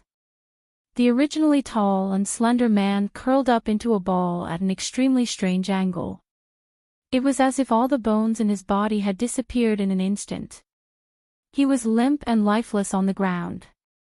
But what was even more frightening was that this person was still alive. The youngest, Su Qingyan, looked at the scene in front of him and couldn't help but shiver. He hid behind Su Qingfeng without leaving a trace. Now he didn't feel safe following fourth brother. Among the brothers, third brother's martial arts was the best. The person who was still unconscious began to tremble. Spare me. Prince, spare me, where is the person you kidnapped? Mo Xiaoyao asked. Not in the capital. Boss left the capital as soon as he caught the person. Where did he go? Woo. I really don't know. Boss said our stronghold was not safe, so he changed the place after doing the last job. I haven't been there. A tall man was so scared that he cried bitterly. Then tell me where you were. Outside the capital. 60 Li Black Cloud Peak. Woo. Prince, spare me. Give them to Feng San and see if he can get anything out of them. Go and prepare immediately. I want to leave the city. Yes. Jean put away the whip and walked out with one person in each hand. The young man's slender and thin body didn't feel the slightest strain carrying two strong men twice his size. He walked out as if he was flying. In his simple room, Yi Li and Qing Wan were lying on the bed and sitting on a stool beside the bed with their eyes closed. Although her eyes were closed, Qing Wan's face still had a look of shame and uneasiness. She secretly opened her eyes and glanced at Yi Li, who was sitting on the bed and leaning against the wall. Qing Wan whispered, "Miss, lie down and rest for a while. Qing Wan will guard." Yi Li opened her eyes and looked at her. She smiled and said, "Rest for an hour. Tonight, you must find a way to leave here." Qing Wan suddenly widened her eyes in surprise. "How can that be? Miss should be the one to leave first." Qing Wan knows that young Miss is not a weak woman without the strength to truss a chicken. Qing Wan will lead those people away for young Mississippi. Young Miss will definitely be able to break out by herself. Yi Li shook her head and said, "I will be fine even if you go out. If I don't see you, they will definitely kill you. That won't do. I can't leave Miss alone." Qing Wan said stubbornly. Yi Li looked at her firmly. "When you go back, you can find someone to save me." Looking at their fearless look, I'm afraid it's not easy to find the place where we are now. Qing Wan's mind was in a mess, and she looked at Yi Li hesitantly. It seemed that listening to Mrs. orders was the right choice, but for some reason, she felt uneasy. Yi Li smiled and said, "Don't worry, I'm the miss, aren't I? Big Brother asked all of you to listen to me. Are you going to disobey my orders? Miss?" Qing Yuan was at a loss and could only look at Yili with tears in her eyes. Yili looked at her and said softly, "Qing Yuan, be good. You must leave here tonight. Perhaps, after that, I will meet some unexpected people." "Miss." Qing Yuan looked at Yili in horror. "Be good, don't be afraid. Miss, I can get myself out of this. Hurry up and go down the mountain to ask for help. You also want us to go home earlier, don't you?" Yili smiled and fooled her. Qing Yuan finally nodded solemnly. Bang! The door of the room was kicked open from the outside. Qing Yuan quickly jumped up from the bed and stood in front of Yili, staring vigilantly at the two burly men who suddenly broke in. "What do you want to do?" The first person stared at Yili, who was protected behind Qing Yuan, with a lustful look, and laughed. "Is this the third miss of the Yi family? The most talented woman in the capital this year, Prince Ding's fiancée." The one who followed him was obviously a lackey. He smiled and said, "Second bandit chief is right. This is the miss brought back by the head bandit chief." The second bandit chief rubbed his hands and laughed evilly. "Big brother, what do you mean? Why are these two beautiful women locked up here?" The lackey was stunned and remembered what his boss told him. He quickly said, "Second bandit chief, you can't touch these two beauties." The second bandit chief snorted and said, "Who can't I touch in my ghost cloud mountain? This miss is worth a total of 60,000 taels of silver. The head bandit chief told us, especially Miss Yi, that we can't touch her. 60,000 taels of silver." The second bandit chief's eyes lit up with greed. His gaze fell on Yili and then returned to Qing Yuan. He smiled and said, "Well, for the sake of 60,000 taels of silver, I will let her go first. Then this girl belongs to this fort master. Although she is not as beautiful as that one, she is much better than those ugly people in the village." As he said, he pounced on Qing Yuan. "Qing Yuan, do it." Yili suddenly got up and quickly bypassed Qing Yuan and the second bandit chief who pounced on her. She directly knocked out the lackey standing behind. Qing Yuan did not delay. Her seemingly petite body seemed to have infinite strength. She punched the man's abdomen, then nimbly turned over and landed behind him. She raised her hand and chopped the back of his neck. The tall and strong man immediately fell to the ground. He did not even make a sound. Yili had quickly closed the door behind her. Mississippi. Yili nodded with appreciation. The little girl had good potential. "Okay, don't delay. Do you remember the way down the mountain?" Qing Yuan roughly recalled and nodded. When they went up the mountain, although the bandits covered their eyes, they ignored that Qing Yuan was a martial artist and her hearing was extraordinary. Although she could not completely remember, she should still remember the general direction. Yili said, "I guess this village is newly built. Whether it's the mechanism or the defense, it won't be too strong. You should be careful. Let's go." "Miss, be careful." Yili nodded and repeatedly assured him that she would be safe. After sending Qing Yuan away, she looked back at the two people who were still lying on the ground. She bent over and took out the hairpin on her head and pierced some inconspicuous acupoints on their bodies a few times. Only then did he sit back on the bed and close his eyes to rest. Yili sat quietly on the bed, but her ears were focused on listening to the movements outside. The village was quiet at night. Apparently, Qing Yuan was not discovered by anyone. Yili heaved a sigh of relief. Someone who could successfully follow Mr. Feng Yu should be trustworthy, right? As long as they were not discovered within an hour was enough for Qing Yuan to leave this kind of ghost cloud or returning cloud mountain. Bang!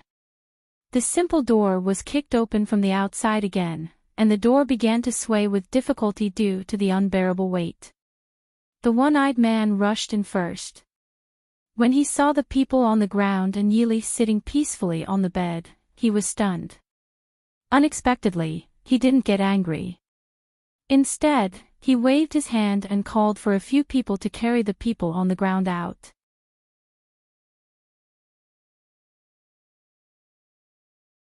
Chapter 64.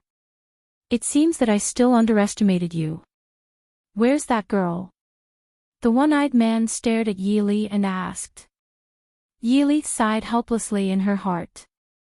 She was discovered in advance. She hoped that Qing Luan could go down the mountain safely. Didn't you see it? She escaped.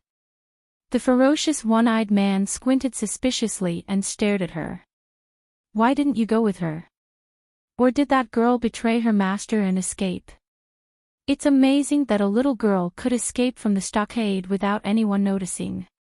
Yili looked at him and said, a group of bandits actually managed to kidnap 2 people right under the emperor's nose. I'm also very surprised. The one-eyed man snorted and said, the people I sent to follow your girl to get money haven't come back yet. What do you think happened to them? Yili shook her head and pretended to be at a loss. It seems that your girl is a master. Maybe she has gone down the mountain to find reinforcements now. What do you think you need to do to save your life before the reinforcements come? The one-eyed man stared at the indifferent girl in front of him viciously. Yili raised her hand and touched her carefully bandaged shoulder helplessly. She said, maybe you can consider taking a sum of money from me and then go away. I think your 2 men didn't come back because they want to do something to my girl. Since you know that my girl is a master, you should also think that the other one won't be too bad. So, our deal can actually continue. It seems that Miss Yi likes to solve problems with money. The one-eyed man sneered. Yili shook her head. Didn't you take someone else's money to make things difficult for me? Since the other party didn't want to buy my life, then I think your purpose has been achieved. I believe that before tomorrow, the whole capital will spread the rumor that 3rd Miss Yi was kidnapped by bandits. And I just spend some money so that I won't suffer any real harm, and you won't violate the deal with the other party. Why not kill 2 birds with 1 stone? It sounds very reasonable. Someone told me that problems that can be solved with money are not problems. This time I won't renege on the debt. I'll give you the money as soon as I'm free. I can even pay the deposit first. Yili smiled. What if I don't agree? The one-eyed man narrowed his eyes. Yili said indifferently, if I die, the Yi family and Su family will definitely do their best to encircle and annihilate you. If I was still alive, I would consider using all of my assets, including the Su family's dowry and the betrothal gifts of Ding Guangfu as a bounty. I would offer a bounty all over the world to kill you. I won't take your life. As long as I can see your blade once, I will give you 1,000 taels. How many people do you think will accept it? The one-eyed man's mouth twitched. Very vicious. The premise is that you can find me. Yili's smile widened. Someone in the Tianyi pavilion owes me a life. The mocking smile on the one-eyed man's face finally froze completely.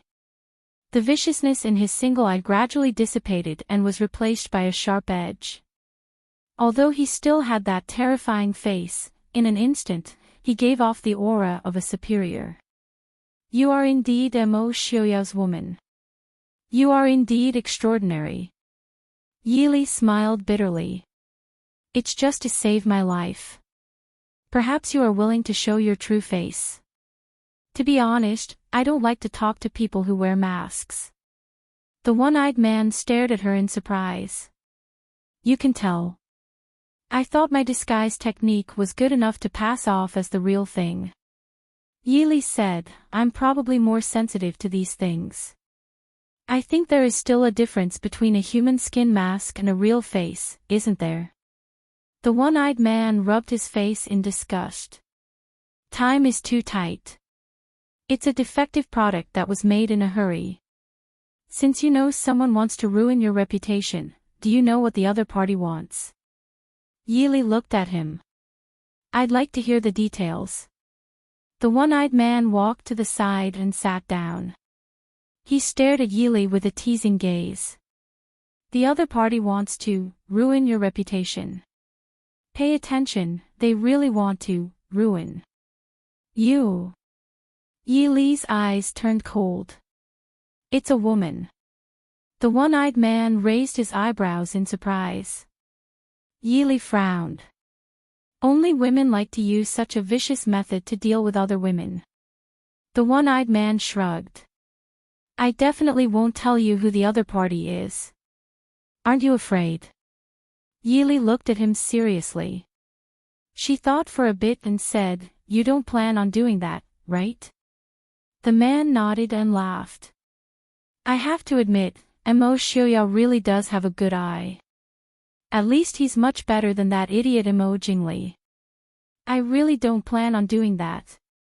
After all, I don't plan on angering Mo Xiaoyao for a few thousand taels of silver.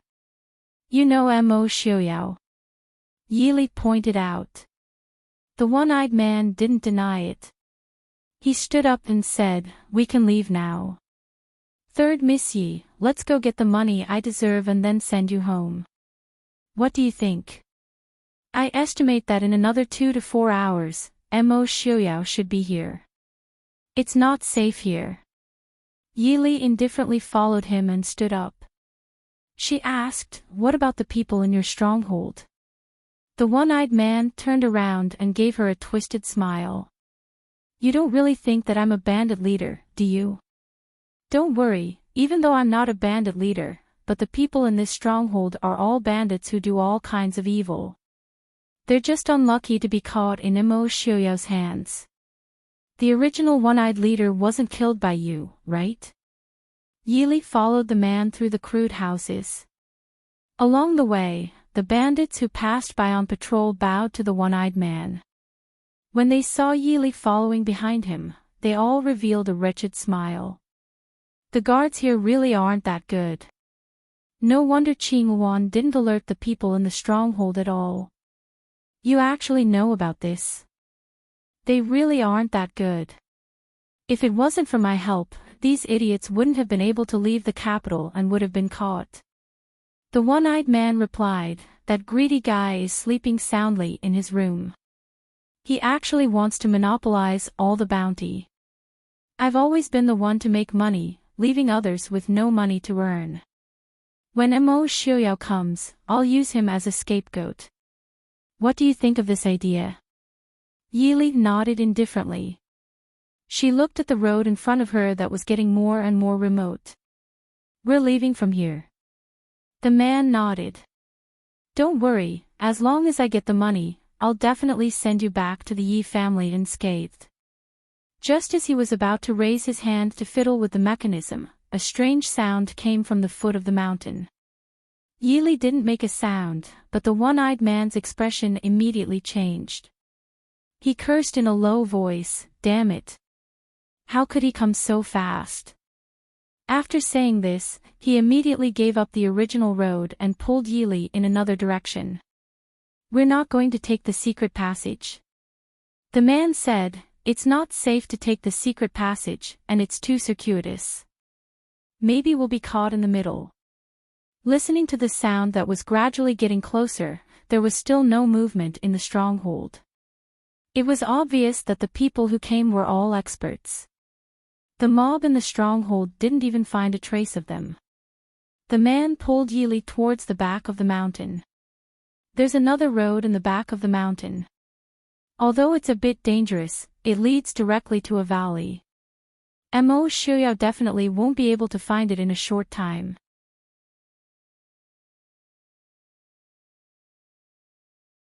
Chapter 65.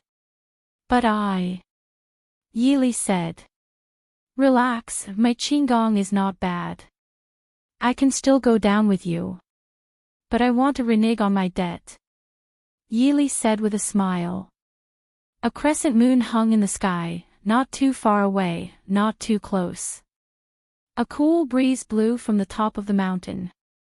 The one-eyed man lying on the cliff had a regretful and bitter smile on his face. Miss Yi, isn't this method too despicable? Yili leisurely sat by his side. She casually pulled off the cloth on her shoulder that was dyed red with rouge and threw it down the cliff. She indifferently shrugged and said, "You're not a gentleman, I won't feel guilty." The method was not important, the result was the most important. Don't move. The thin and sharp blade was pressed against the man's pulse on his neck.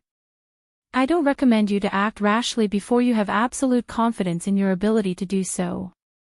If I stab forward half an inch, even a golden immortal won't be able to save you. It's a very special poison. Can I ask what kind of strange poison you used to deal with your savior? The man helplessly gave up on the idea of using his internal energy to temporarily stop the poison. In fact, he could not use any internal energy right now.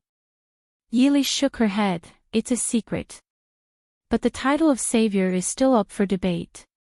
Speaking of which, I've been in a very bad mood recently. It's an honor to hear the #1 talented woman in the capital complain," the man said with a smile. But when paired with his frightening appearance, it seemed a bit funny. Yili frowned and said, "Ever since Prince Ding and I were arranged to be married, it seems like all kinds of trouble have come knocking on our door. Constantly probing, spying, looking for trouble, and of course kidnapping. Since it's so troublesome, why don't you elope with me? What do you think?" Yili's long eyelashes gently fluttered. "I'm not interested in the play between the talented man and the beautiful woman. Moreover, I'm guessing that the play must have forgotten to tell the beautiful woman what to do with her parents, relatives, sisters, and reputation. What are we going to rely on to survive? What if you elope with another beauty?" The man looked at her in disappointment. After a while, he said, "You think too much. Didn't the drama say that the gifted scholar would definitely become the top scholar in the future? She would be rich and her parents would forgive her, her relatives would envy her, and her sisters would be jealous of her. Most importantly, in the end, the gifted scholar and the beautiful woman will definitely live happily ever after, right?" Yili shook her head. "In the movie, it only says that this is the end of the drama. Most people imagine that they will grow old together and be in love forever, okay?" The man thought about it carefully. There really didn't seem to be any dramas or storybooks where the couple grew old together and had many children and grandchildren. "Very well, my lady. What will it take for you to let me go?" The man seemed to understand that it was useless to beat around the bush with Yili, so he asked directly. "Tell me who wants to harm me." Yili didn't beat around the bush and asked straightforwardly. "What will happen if I don't say anything?" The cold blade gently slid across his neck and small bumps appeared on the skin on his neck. "Don't worry, I won't stab you with a knife. I will directly push you down." Yili looked down at the bottomless valley and smiled. "Why don't you just stab me with a knife?" The man didn't know whether to laugh or cry. "No, I really can't say that." "You can say that. I promised someone else." A man's words carry enormous weight. "Even if you stab me to death, I won't say anything," the man said firmly.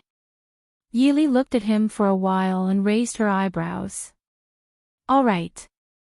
Since it's like this, then let me see what kind of face is hidden under this mask. Miss Yi, how about you let me go now and I owe you a favor?" The man tried to negotiate. "This sounds a bit familiar. However, do you think that I would trust someone whose identity I don't even know? Even if you owe me 100 favors, I won't be able to find you." Yili held the dagger in one hand and pointed it at the man's neck. Her other hand began to search that twisted and ugly face. "Miss Yi, I have 20,000 silver taels on me. Take it and treat it as a way to get over your shock. How about we write off today's matter?" Yili's hand did not stop as she lightly said, "Do you think that I'm like you, willing to risk my life for money? If we write it off this time, how would I know if there won't be a next time? The man was silent for a moment before saying, I don't know if there will be a next time, but I can guarantee that I won't make things difficult for Miss Yi. How about it?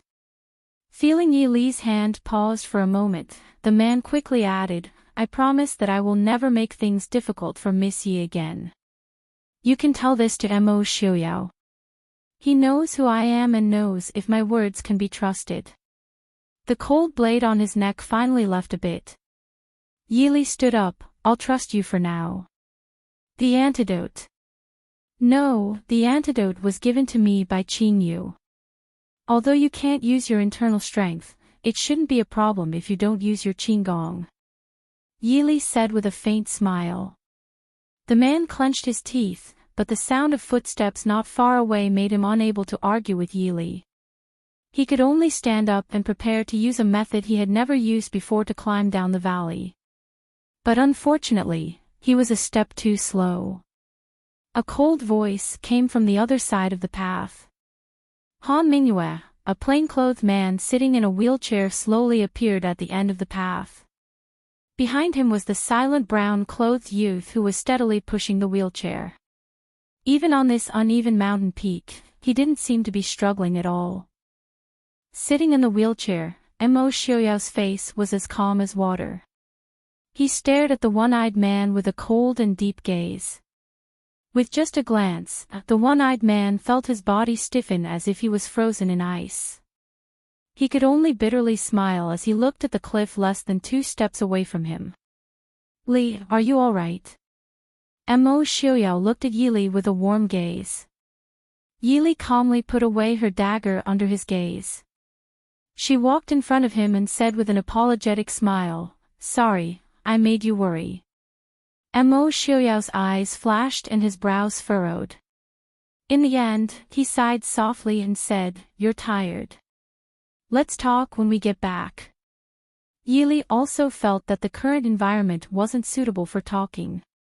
She nodded in agreement with Mo Xiuyao's suggestion. One of the women following behind Mo Xiuyao and Jean gave a cloak to Yi Li. Yi Li faintly smiled. Even though she felt that it wasn't too cold, she still put on the cloak. Han Mingyue, can you tell me why you're here? Mo Xiuyao asked as he stared sharply at the man on the cliff. You can recognize me even like this. The man sighed. He reached out and searched his face for a while. Then, he pulled off a leather mask, revealing his originally handsome but dejected face. When she heard Mo Xiuyao mention the name Han Mingyue, Yi Li only raised her eyebrows. When the man took off his mask and saw his handsome face, she wasn't too surprised. This face was at least 80% similar to that Sir Fengyu from a while ago. However, that face was easily seductive and frivolous, while this face was much more decent. The same raised eyebrows and smiling expression gave off a carefree and unrestrained feeling.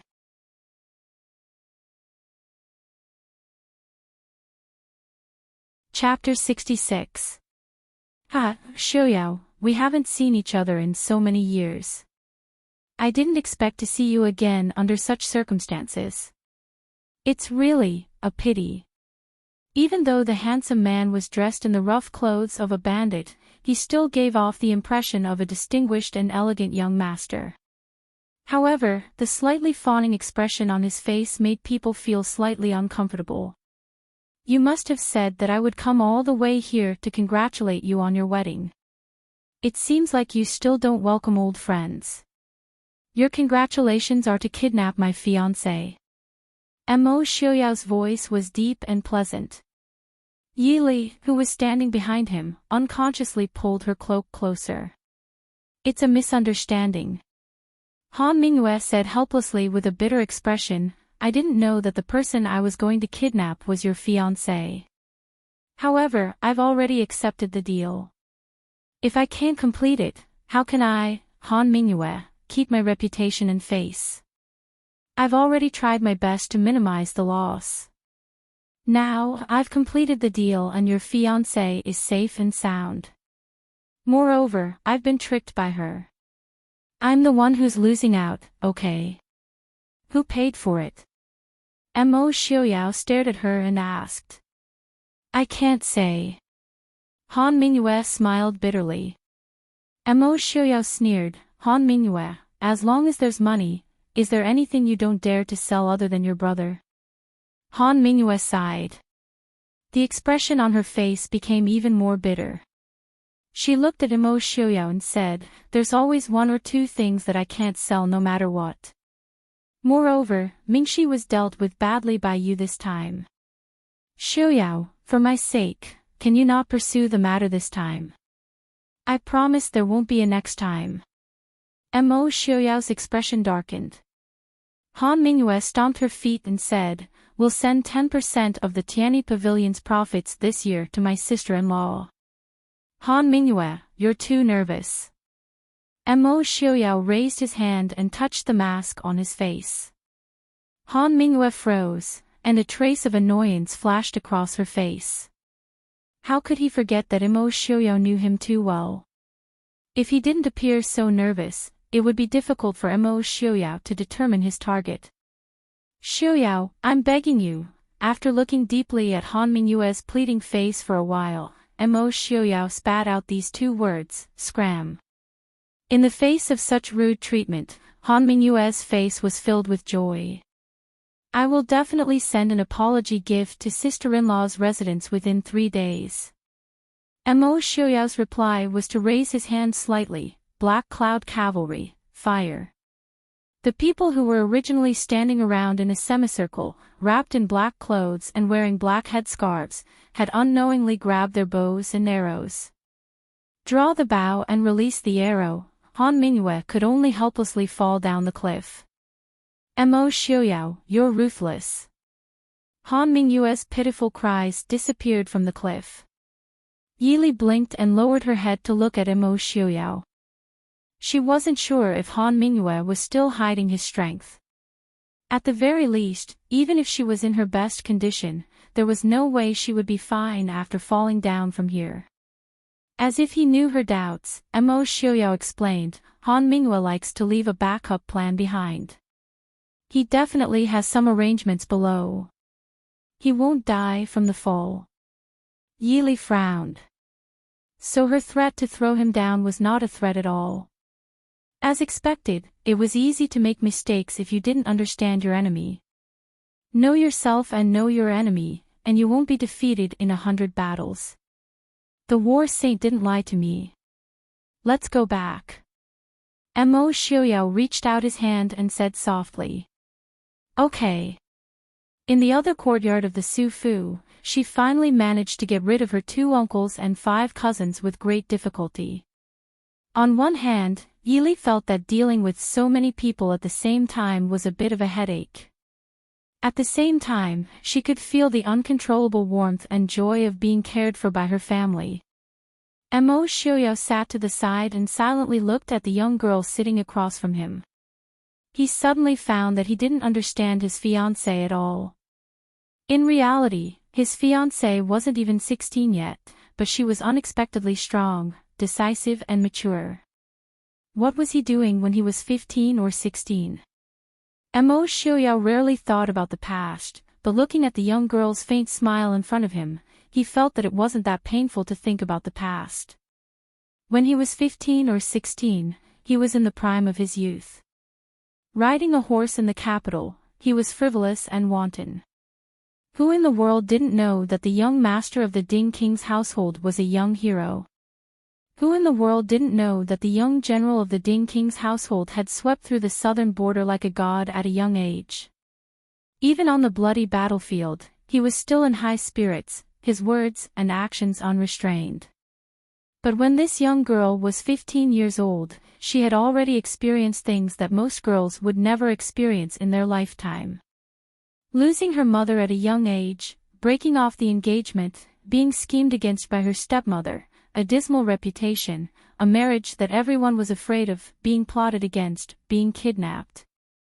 But he had never seen her panicked appearance before. Even after encountering this kind of situation today, she didn't cry or get angry after escaping danger. She even smiled and said sorry to him for making him worry. If he was in her position, he definitely wouldn't be able to be this calm at her age. Mo Xiaoyao sighed in his heart. Li, I'm very sorry about today's matter. After a long time, Mo Xiaoyao said in a soft voice. Yili looked up at him and smiled. This isn't something you can control. I was too careless. But, tomorrow in the capital, I'm afraid. I'm afraid it will affect the Ding King's household's reputation. Mo Xiaoyao looked at her, his eyes deep and unfathomable. I have the final say in the Ding King's household, as long as you don't regret it. Yili blinked and instantly understood what he meant. He had the final say in the Ding King's household, so no matter what her reputation became, it wouldn't affect their marriage. Was it like this? Tilting her head to think, Yili helplessly smiled and said, I think if I regret it, I probably won't be able to get married in this lifetime. Then how about, we make do? Mo Xiaoyao's lips curled into a hard-to-see curve. That's for the best. I also feel that if you regret it, it won't be easy for me to find a suitable princess in this lifetime. Yili looked at him with a smile and said, since the prince doesn't mind, then let's make do. Seeing the young girl sitting in front of the window turn around and smile at him, saying let's make do, Mo Xiaoyao suddenly felt his heart sway. Under the candlelight, the young girl's slightly pale face seemed to glow faintly, making one's heart skip a beat. Mo Xiaoyao quickly moved away and supported his forehead with his hand, saying, Han Mingyue will probably send you something in the next 2 days. Don't worry about him, just accept it. Yili said in surprise, will he really give me 10% of the Tianyi Pavilion's income? The Tianyi Pavilion was the largest intelligence organization in Dechu State. Even 10% of the income from selling all kinds of information every year was absolutely shocking. Mo Xiaoyao nodded and looked at Yili, wanting to say something, but hesitated. Yili said with a smile, there's no need to talk about today's matter. Since you've already agreed to Han Mingyue. Although I'm not sure how powerful the Tianyi Pavilion and the Wind and Moon Pavilion are, I don't really want to be enemies with him. However, this is the only time. If that person makes any moves in the future and falls into my hands, I won't accept his pleading. Of course. After a moment of silence, Mo Xiaoyao looked seriously at Yili and promised, since Miss Li doesn't regret it, then you and I are family in the future. Anyone who wants to hurt Miss Li is my enemy.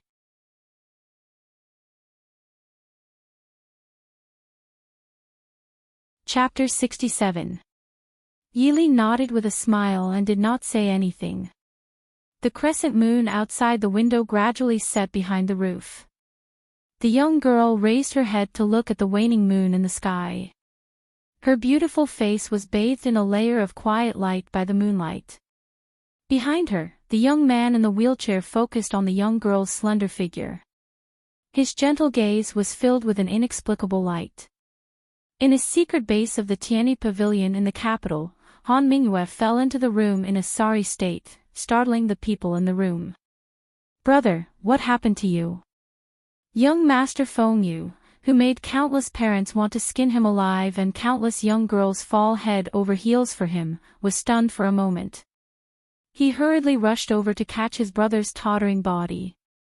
Han Mingyue waved his hand and allowed his brother to help him sit down on a soft couch. He smiled bitterly and said, I've offended the devil. Although he was used to being fully prepared, when he jumped off the cliff, no matter how careful he was, he still suffered internal and external injuries from the impact of the protruding branches.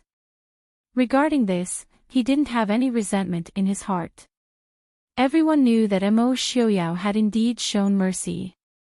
Otherwise, no one in the Black Cloud Cavalry would have missed a person who had lost all his internal energy with their archery skills. Brother, you've seen third young Mistress Yi? Han Mingxi asked in surprise as he felt Han Mingyue's pulse. Han Mingyue forced himself to sit up. He looked at his brother and narrowed his eyes. How did you know? You offended Mo Xiaoyao in the capital this time. Don't tell me it's because of this young mistress Yi. Han Mingxi rubbed his nose awkwardly and tried to smile apologetically. Brother, I also fell into Yi Li's hands last time because of the same medicine. I owe her a favor. Can you not cause trouble for her? Han Mingyue sneered. You think the Tianyi Pavilion owes her a favor? Han Mingxi lowered his head in shame and counted with his fingers. That woman is very smart. I didn't say anything, but she already guessed the relationship between the Tianyi Pavilion and the Wind and Moon Inn. She took my jade pendant. I can't do anything about it. That's my jade pendant. Hand it over. Who knows what kind of trouble it will cause if it's on you. Han Mingyue stretched out her hand. Han Mingxi did not dare to disobey and obediently handed over the jade pendant. Anyway, he had no interest in the Wind and Moon Pavilion or the Tianyi Pavilion. He only took his brother's jade pendant for fun. Brother, are you seriously injured? I'll call the doctor. Seeing her usually frivolous brother's face filled with worry, Han Mingyue's expression softened a little. She said softly, it's nothing serious. It's just that I can't use my internal energy. There's no need to call a doctor. Are there any guests? Han Mingxi's face sank. She wasn't sure if Han Mingyue was still hiding his strength.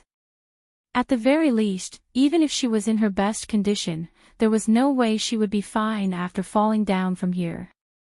As if he knew her doubts, Mo Xiuyao explained, Han Mingyue likes to leave a backup plan behind. He definitely has some arrangements below. He won't die from the fall. Yi Li frowned. So her threat to throw him down was not a threat at all. As expected, it was easy to make mistakes if you didn't understand your enemy. Know yourself and know your enemy, and you won't be defeated in 100 battles. The war saint didn't lie to me. Let's go back. Mo Xiuyao reached out his hand and said softly. Okay. In the other courtyard of the Su Fu, she finally managed to get rid of her 2 uncles and 5 cousins with great difficulty. On one hand, Yi Li felt that dealing with so many people at the same time was a bit of a headache. At the same time, she could feel the uncontrollable warmth and joy of being cared for by her family. Mo Xiuyao sat to the side and silently looked at the young girl sitting across from him. He suddenly found that he didn't understand his fiancée at all. In reality, his fiancée wasn't even 16 yet, but she was unexpectedly strong, decisive and mature. What was he doing when he was 15 or 16? Mo Xiuyao rarely thought about the past, but looking at the young girl's faint smile in front of him, he felt that it wasn't that painful to think about the past. When he was 15 or 16, he was in the prime of his youth. Riding a horse in the capital, he was frivolous and wanton. Who in the world didn't know that the young master of the Ding King's household was a young hero? Who in the world didn't know that the young general of the Ding King's household had swept through the southern border like a god at a young age? Even on the bloody battlefield, he was still in high spirits, his words and actions unrestrained. But when this young girl was 15 years old, she had already experienced things that most girls would never experience in their lifetime. Losing her mother at a young age, breaking off the engagement, being schemed against by her stepmother, a dismal reputation, a marriage that everyone was afraid of, being plotted against, being kidnapped. But he had never seen her panicked appearance before. Even after encountering this kind of situation today, she didn't cry or get angry after escaping danger. She even smiled and said sorry to him for making him worry. If he was in her position, he definitely wouldn't be able to be this calm at her age. Mo Xiuyao sighed in his heart. Li, I'm very sorry about today's matter. After a long time, Mo Xiuyao said in a soft voice. Yi Li looked up at him and smiled. This isn't something you can control. I was too careless. But, tomorrow in the capital, I'm afraid. I'm afraid it will affect the Ding King's household's reputation.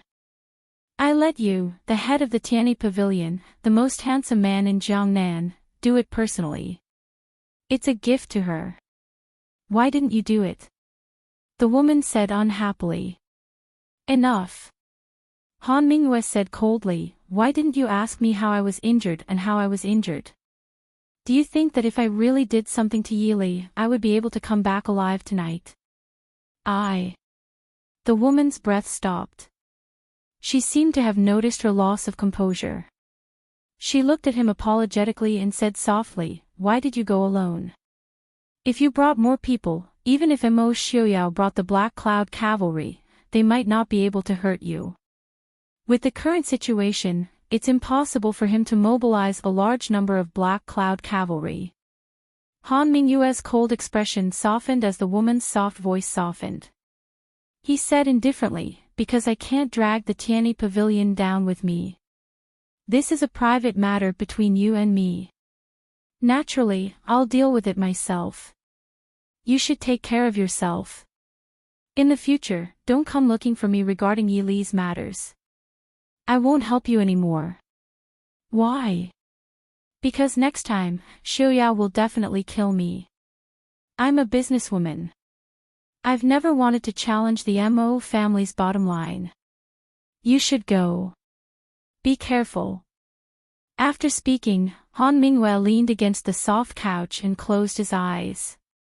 He no longer paid any attention to the woman in black at the door.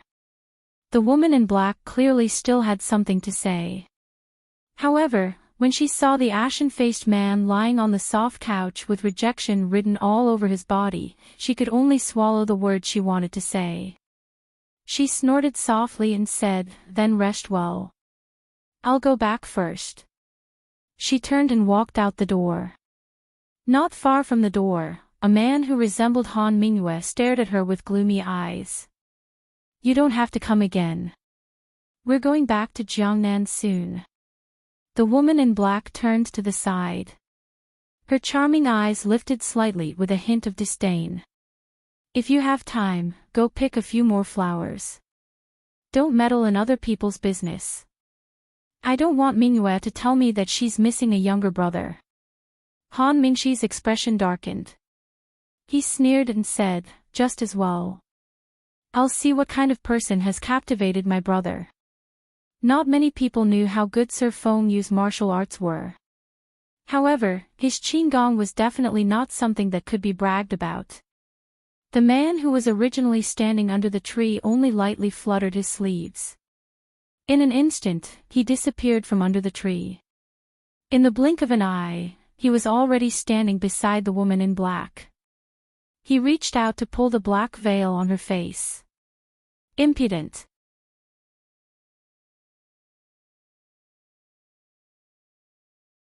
Chapter 68. Ming Shi, stop. At the door, Han Mingyue gloomily looked at the two people who were at daggers drawn. Let her go. Humph. Han Mingxi angrily swung his hand and jumped up, disappearing from the roof. Han Mingyue stared at the woman in black in the courtyard with warning eyes. Don't provoke Mingxi. Hee, as long as he doesn't provoke me, why would I provoke him? Mingyu, he is still your brother. We are friends, aren't we? The woman laughed softly. Bang! Han Mingyue took a step back and slammed the door in her face. Han! Ming! You! The woman in black's eyes flashed with shock as she shouted hatefully. She saw that the candles in the room were extinguished very quickly. It was obvious that the person inside was preparing to sleep. She snorted and turned to leave the quiet and dark courtyard. The woman in black walked out of the inconspicuous courtyard. Immediately, a few men in black came forward. Mississippi, the woman nodded and said coldly, let's go back. The leader of the men in black could see that the woman was not in a good mood and did not dare to say anything. He waved his hand and a few men protected the woman as they quickly left in the dark night. Whoosh, an arrow pierced through the air with the force of 1,000 caddies. The leader of the men in black quickly pulled out his sword and tried to block the arrow.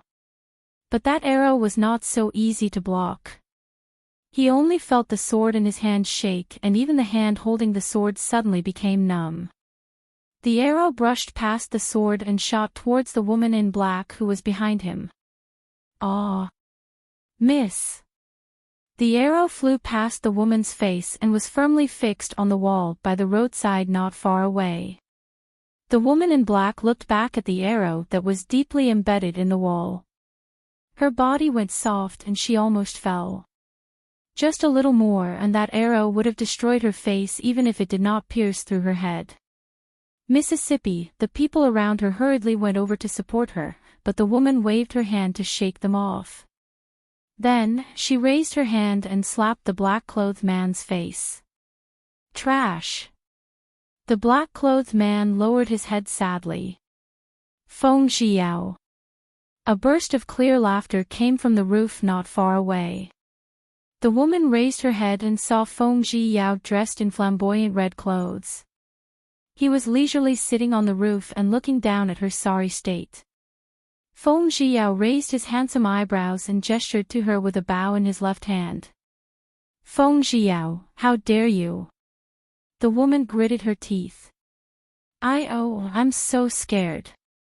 It's not illegal for me to shoot one or two sneaky men in black in the middle of the night, right?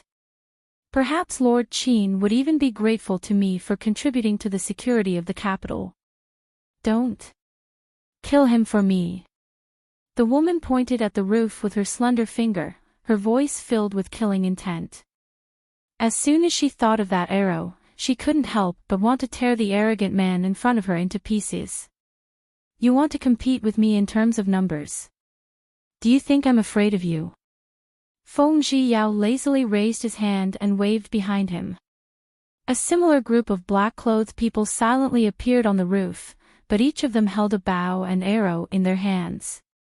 They directly drew their bows and aimed their arrows accurately at the narrow street below. The woman in black was so angry that her eyes were about to burst into flames.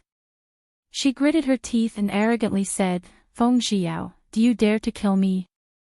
Feng Xiao regretfully shook his head, I don't dare.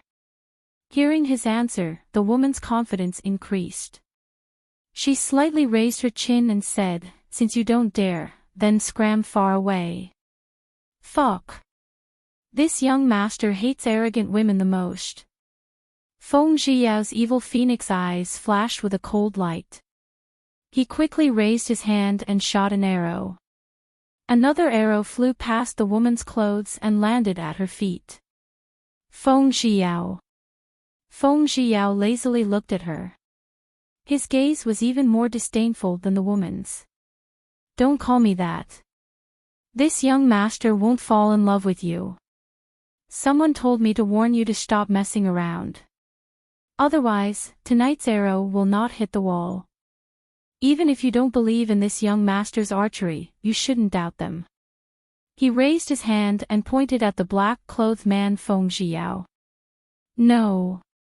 This is impossible. The black-clothed woman stared at the black-clothed man behind Feng Xiao in shock. How could he? Feng Xiao, you dare use the Black Cloud Cavalry without permission. TSK, a woman who deceives herself. Feng Xiao impatiently sat up and said, just remember this young master's warning. Or else you'll blame this young master for not telling you the next time you're disfigured. The black-clothed woman lowered her eyes and did not say anything. Feng Xiao was not in the mood to argue with her. He said to the people behind him, finish what you need to do. Everyone can leave. So, several sounds of wind breaking through the air. The people who were protecting the woman fell to the ground. Only the leader was left holding his sword tightly. But he knew in his heart that the hand holding the sword did not have any strength after that arrow. If another arrow came, he would not be able to block or escape. Feng Xiao, you casually used the Black Cloud Cavalry.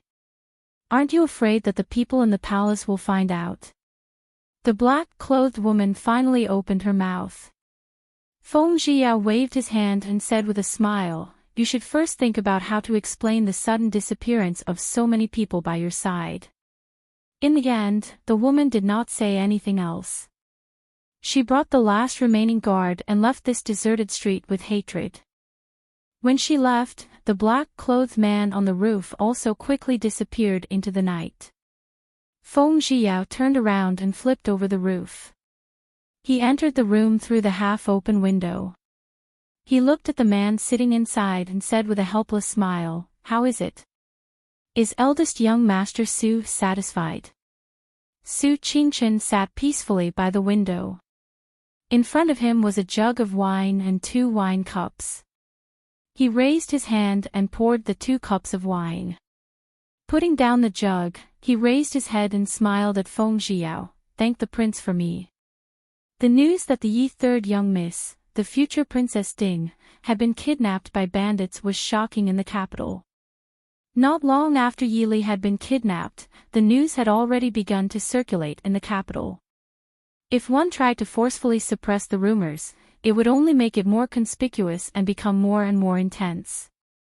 Therefore, no matter if it was the Yi family, the Su family, or the Li Palace, no one publicly expressed an opinion. The next morning, when Yili sat in a carriage with all kinds of rewards from the palace and was escorted by the Su family's second young master and third young master from the Su family back to the Yi family, the rumors in people's hearts gradually began to shake. After all, the people who happened to pass by unintentionally saw that the Yi third young miss was fine in both her appearance and body. It did not look like she had just been kidnapped. As for the 2 young masters of the Su family, even third young master Su, who was said to have the worst temper and could not hide his thoughts, did not seem to be acting strangely. So, yesterday's news was just a malicious rumor. Yili indifferently listened to Qing Shuang's long-winded narration of the rumors she had heard from outside. She laughed inwardly. Of course, third brother could calmly come out to meet people because he had already vented most of his anger on those blind bandits last night. Thinking of last night when she had gone down the mountain with Mo Xiuyao, the thick smell of blood in the mountain stronghold, and third brother's murderous appearance, Yili believed that the scholarly Su family was about to produce a general. Yili did not plan to ask how Mo Xiuyao would deal with those bandits. No matter if they were bandits who had fled to the capital or local bandits, it was always a good thing to have one less group of people.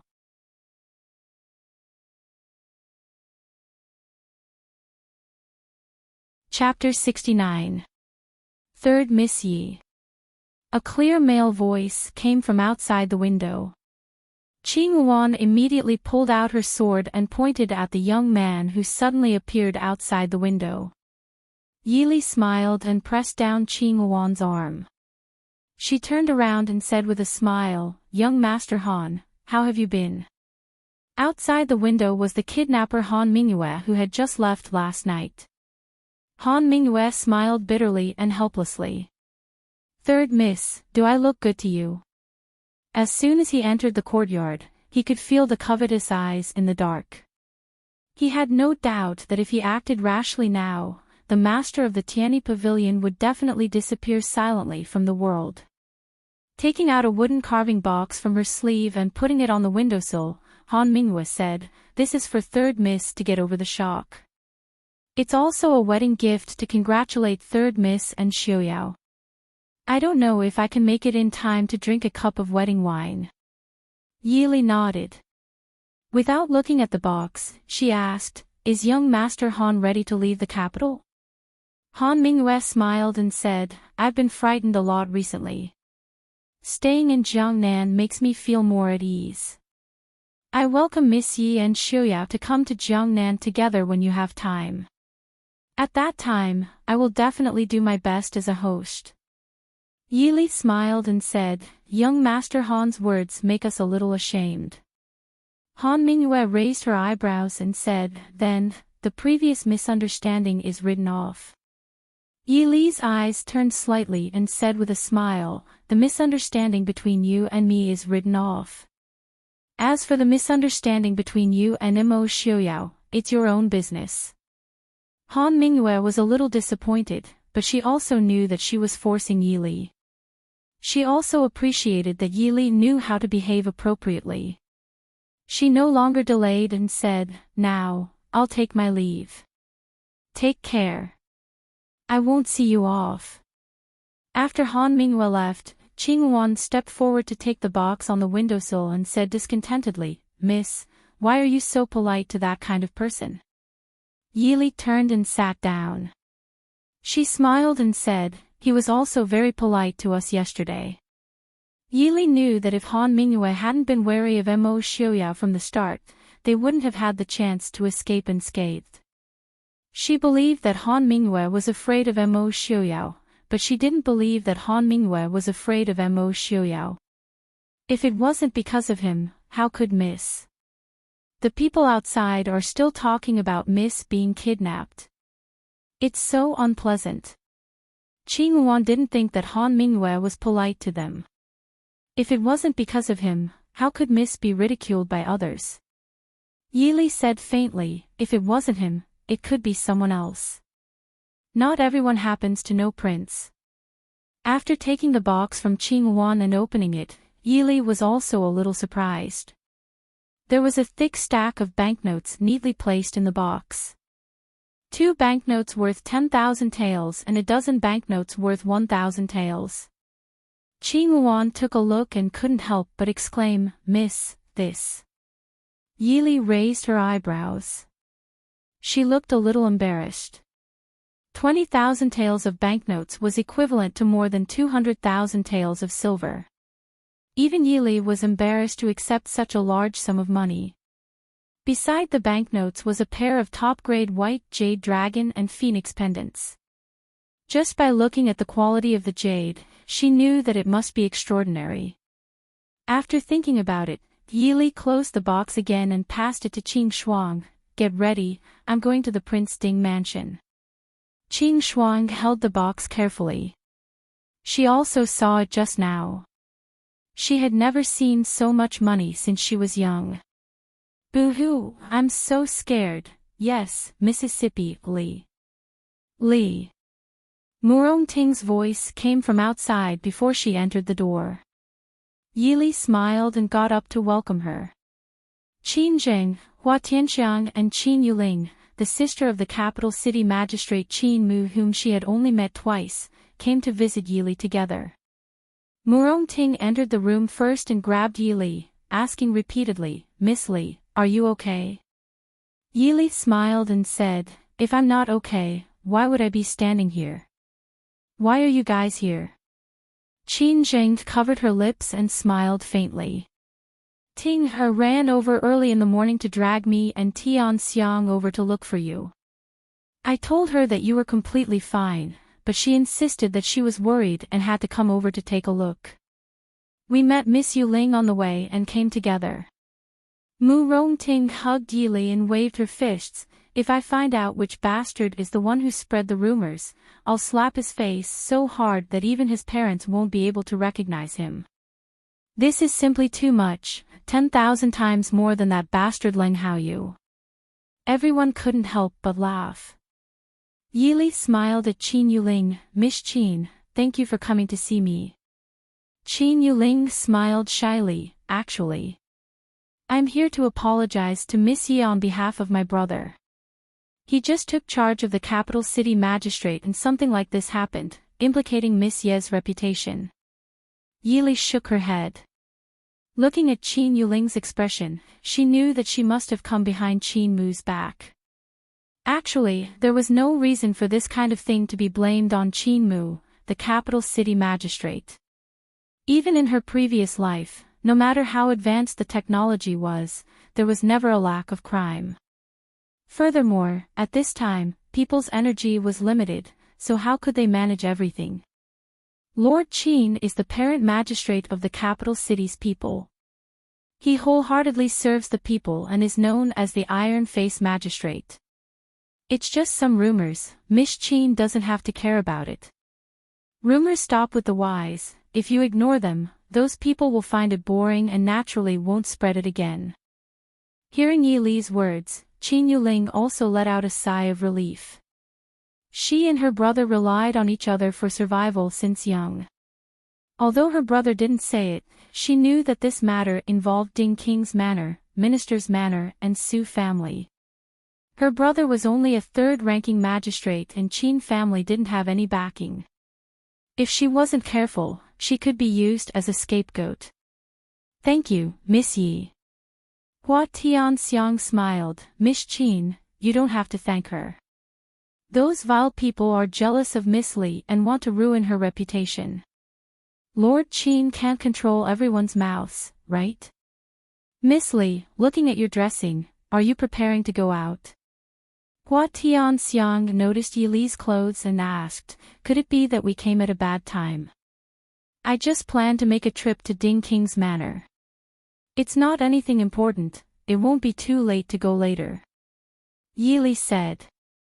Oh.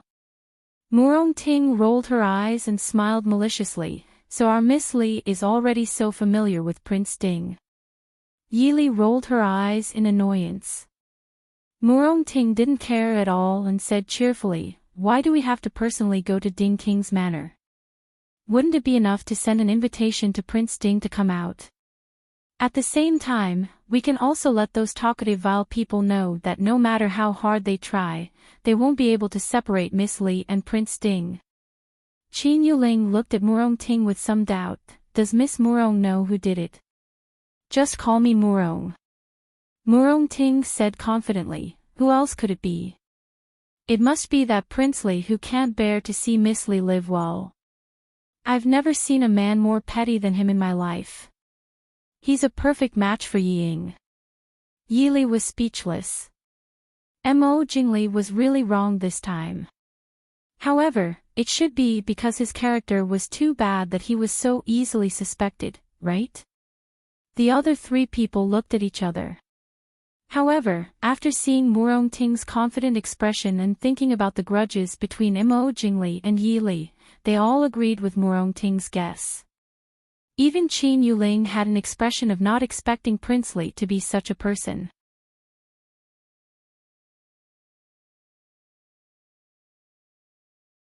Chapter 70. Prince Li's temper was not good. This was not a secret among the nobles in the capital. However, if one were to observe carefully, they would discover that His Highness Prince Li, who was supposed to be proud after the wedding, had an even worse temper than before. Especially when he went out early in the morning and heard people talking about Yi Li, his mood should be incomparably good. But he found that when he passed by, people would intentionally or unintentionally look at him strangely, or they would quickly shut up and change the topic to talk about unrelated things. Even when he was drinking tea, he could feel the eyes of everyone in the tea house secretly looking at him. Something happened to Yi Li, that woman, and the one being laughed at should be Mo Xiaoyao. Why did he feel like everyone was laughing at him? Most of the people in the capital were still kind, so when they saw Mo Jingli appear, even if they knew that they could not offend the emperor's younger brother, they still gave him a look of disdain. TSK. What kind of person was he? It was fine if he broke off a girl's engagement for no reason, but he also couldn't bear to see her doing well. Not only did he ruin the girl's reputation, but now he was spreading such vile rumors. If this was a normal girl, wouldn't she have been forced to die? This kind of person, even if he was a relative of the emperor, would still be called scum. Prince. The people following Mo Jingli were also frightened by the pressure around their prince. What is going on? Mo Jingli gritted his teeth and asked. Guard looked around and sadly found that he was the closest to the prince. The other guards had already moved to the side and said in a trembling voice, replying to Prince, everyone is talking about Yi. Third young Miss Yi. I know that they are talking about that woman. What does talking about that woman have to do with I? They all looked at I like I was scum. Did they think that I did not see it? Shouldn't they be mocking that woman and laughing at Mo Xiaoyao for being cuckolded? This Someone said that Prince, you can't bear to see third young Miss Yi and hate that third young Miss Yi is about to happily join the Ding Palace and was rude to you at Chu Xiang Pavilion before, so you deliberately spread rumors. Cough cough, to destroy third young Miss Ye's reputation. Imperial bodyguard A, who intended to use his fastest speed to make things clear, had his face flushed red. Before he could finish his words, he looked at his prince in horror as he crushed the folding fan in his hand into pieces. What did you say? Mo Jingli's body was emitting waves of yin energy. Everyone who passed by couldn't help but take a detour. Prince. Prince. It wasn't me who said it, it was all the people in the capital who said it. Guard A said in his heart, feeling wronged. In short, Li Palace's reputation had reached a new low after the prince seduced his fiancée's younger sister and bought things without paying. Li, Jing come up quickly. There's no one upstairs, let's sit outside. A clear female voice rescued the almost frozen imperial bodyguard A. When he saw his prince's gaze quickly turn to the staircase, the imperial bodyguard quickly curled himself into a ball and hid in a safe place. Mu Rongting, wearing a delicate and beautiful red dress, took the lead to walk up to the second floor. She even turned around and waved to her friends behind her. The child who was leading the way in front of her simply wanted to cry. Miss Mu Rongting, it's not that there's no one upstairs. We are here in one of the best tea houses in the capital. It's that everyone was scared away by Prince Li. When she turned around, Mu Rongting saw Mo Jingli, whose face was as black as ink. She couldn't help but look back and consider whether to change to another tea house. But at this moment, Hua Tianxiang and the others also walked up. Thus, the group of 5 girls helplessly stared at each other. Yili was even more helpless. She even suspected that she really had some ill-fated relationship with Mo Jingli in her previous life. No matter where she went, it seemed that as long as she went out, she would run into him. Yili didn't know. Actually, this wasn't too strange. Because even though the capital was the most prosperous city in the Dechu state, it wasn't that big compared to the big cities in her memory. And the nobles couldn't go to the same place as the commoners. Basically, they could only go to a few places. So, unless it was someone like Yili who didn't go out much, or someone like Mu Rongting who often ran around, they would basically only go to a tea house where they knew each other. Mr. Li. Mu Rongting looked at Yili apologetically. She really didn't think that the newly married Prince Li would come to a tea house to drink tea alone in the middle of the day instead of accompanying his wife at home. It's all right, let's just stay here. Yili also knew that she couldn't blame Mu Rongting. Besides, she didn't have any intention of avoiding Mo Jingli. They were all in the same capital. They were all from noble families and were even relatives. Where could she avoid him? Indifferently nodding at Mo Jingli, Yili pulled Qin Zheng and Qin Yuling to a relatively quiet corner. Mu Rongting stuck out her tongue. She pulled Hua Tianxiang and hurriedly followed. Sai, do you think Prince Ding will come or not? Mu Rongting asked in a low voice. She didn't grow up in the capital, so she wasn't familiar with Prince Ding. Hua Tianxiang was full of confidence. She nodded and said, "Don't worry, my grandfather said that Prince Ding is a pretty good person. Since he received the invitation, he will definitely come." Qin Yuling said in a low voice, "Then let's leave early. Let's not disturb Mr. Li and Prince Ding's conversation." Mu Rongting giggled and said, "It's still early. We came out early. Prince Ding definitely hasn't come out yet. It won't be too late for us to change places when he comes." Did you see the expressions of those people downstairs just now? They became very strange when they saw us come in. I was afraid that their eyeballs would fall into their teacups. Hua Tianxiang snorted and said, "Those people probably thought that Mr. Li was hiding at home crying." Of course they would be startled when they saw us suddenly appear. Qin Zheng covered her mouth and laughed. I've also never seen so many people stunned at the same time.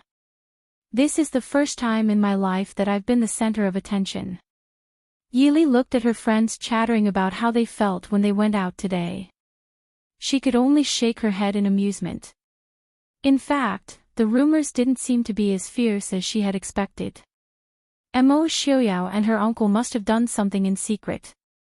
At the very least, most people looked at her with surprise or sympathy. It wasn't the disdain and contempt that she had thought would appear. It seemed that most people didn't believe that she had been kidnapped. Yili and the others sat in a relatively remote corner, chatting among themselves. Mo Jingli sat alone by the window, drinking tea like it was wine with a calm face. Because he was far away, he couldn't hear what they were talking about. However, he could still feel that they were in a good mood. It seemed that they weren't affected by the rumors at all. Mo Jingli couldn't help but gnash his teeth. It was clearly Yili who had gotten into trouble, but Yili herself acted as if nothing had happened. Instead, he had to take the blame. However, if he had to rush over and argue with Yili, even Mo Jingli felt that he couldn't bring himself to do it. Thus, he could only let the cold wind around him scare away the surrounding guests and continue to drink tea.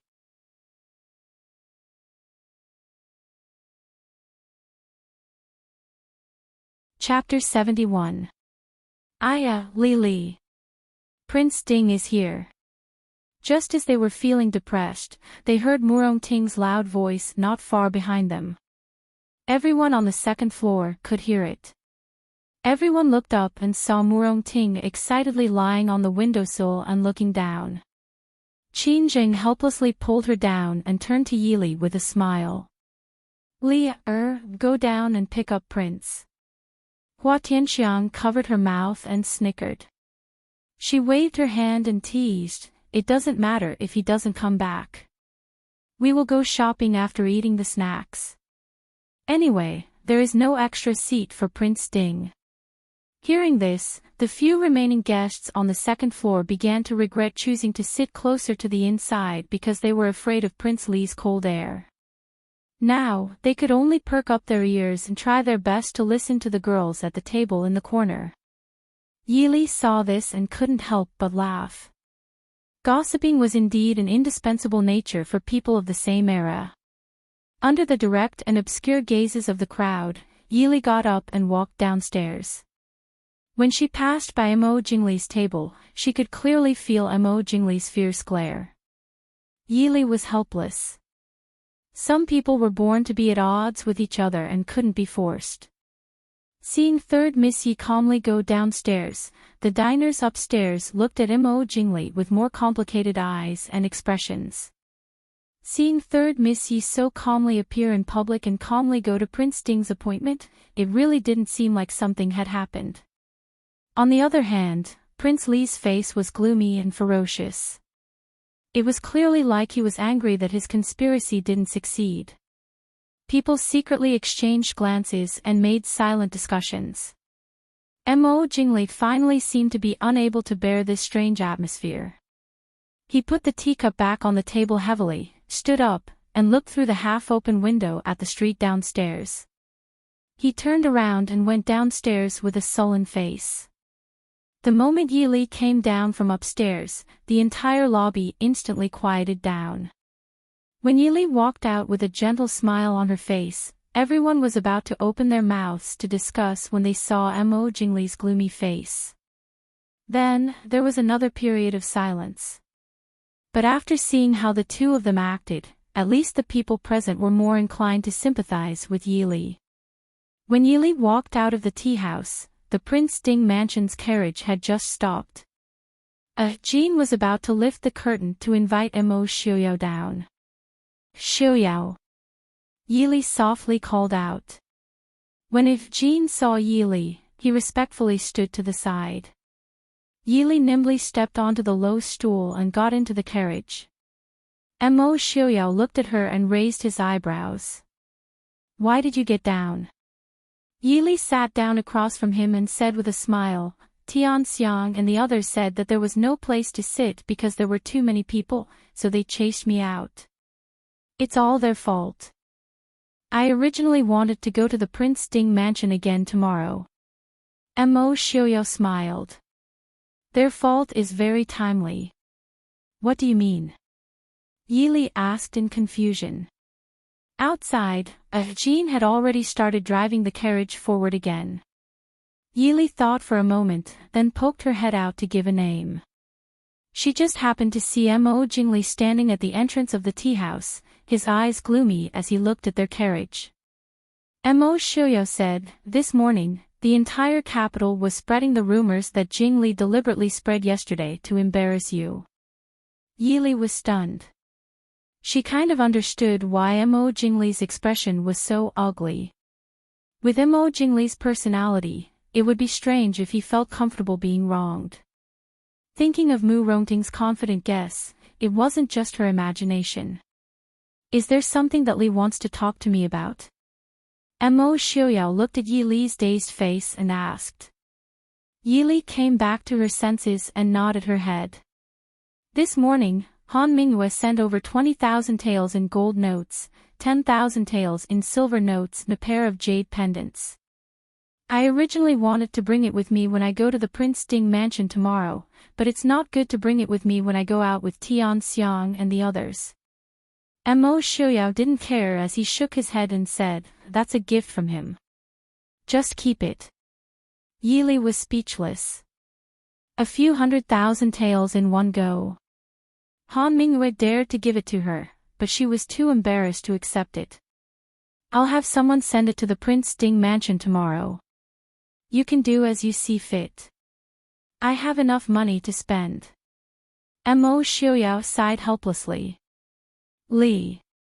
Han Mingyue sent it to you, so it's yours. You can rest assured. You don't have to feel that you owe him any favors.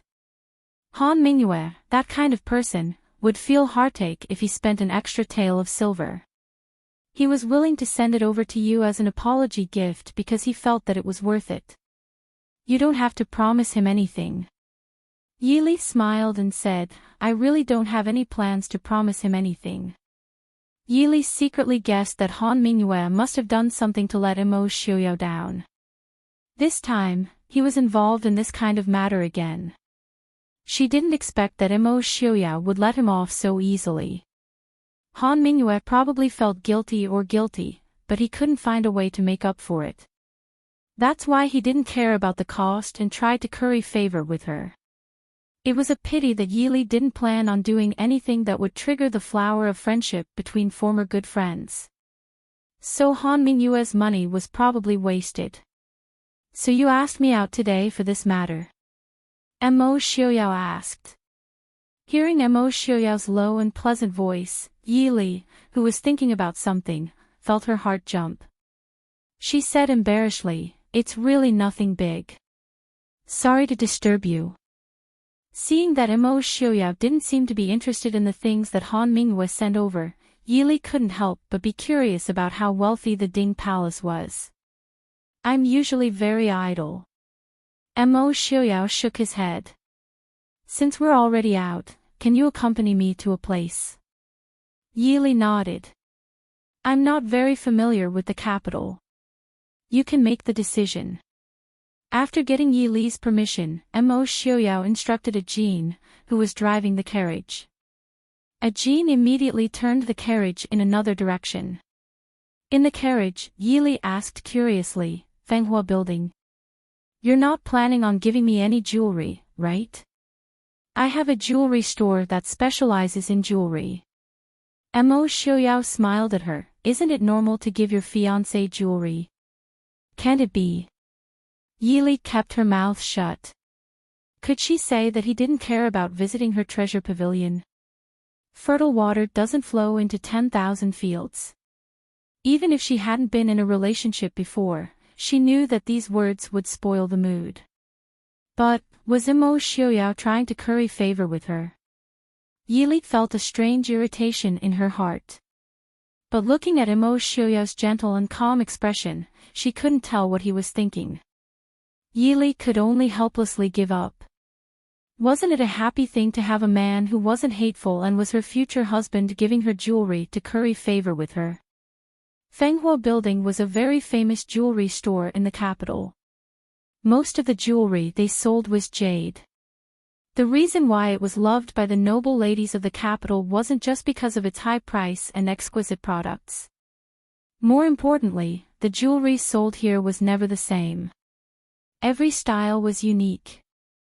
This made the noble ladies who didn't like the same things as others particularly fond of this store. Yili had once considered going down the same high-end route in Hidden Treasure Pavilion, but unfortunately, Hidden Treasure Pavilion didn't have a very outstanding designer and sculptor. Yili herself only had a smattering of knowledge about the so-called jewelry design, so she could only helplessly give up. After entering Fenghua Building, the shopkeeper immediately came up to greet them. Even when he saw Imo Shioyao in a wheelchair, he was only momentarily stunned. Then he revealed a polite smile and greeted them. So it's Prince Ding and Yi Sanxiaojie. Your presence at Fenghua Building brings light to our humble store. Prince Yi Xiaojie, please come in.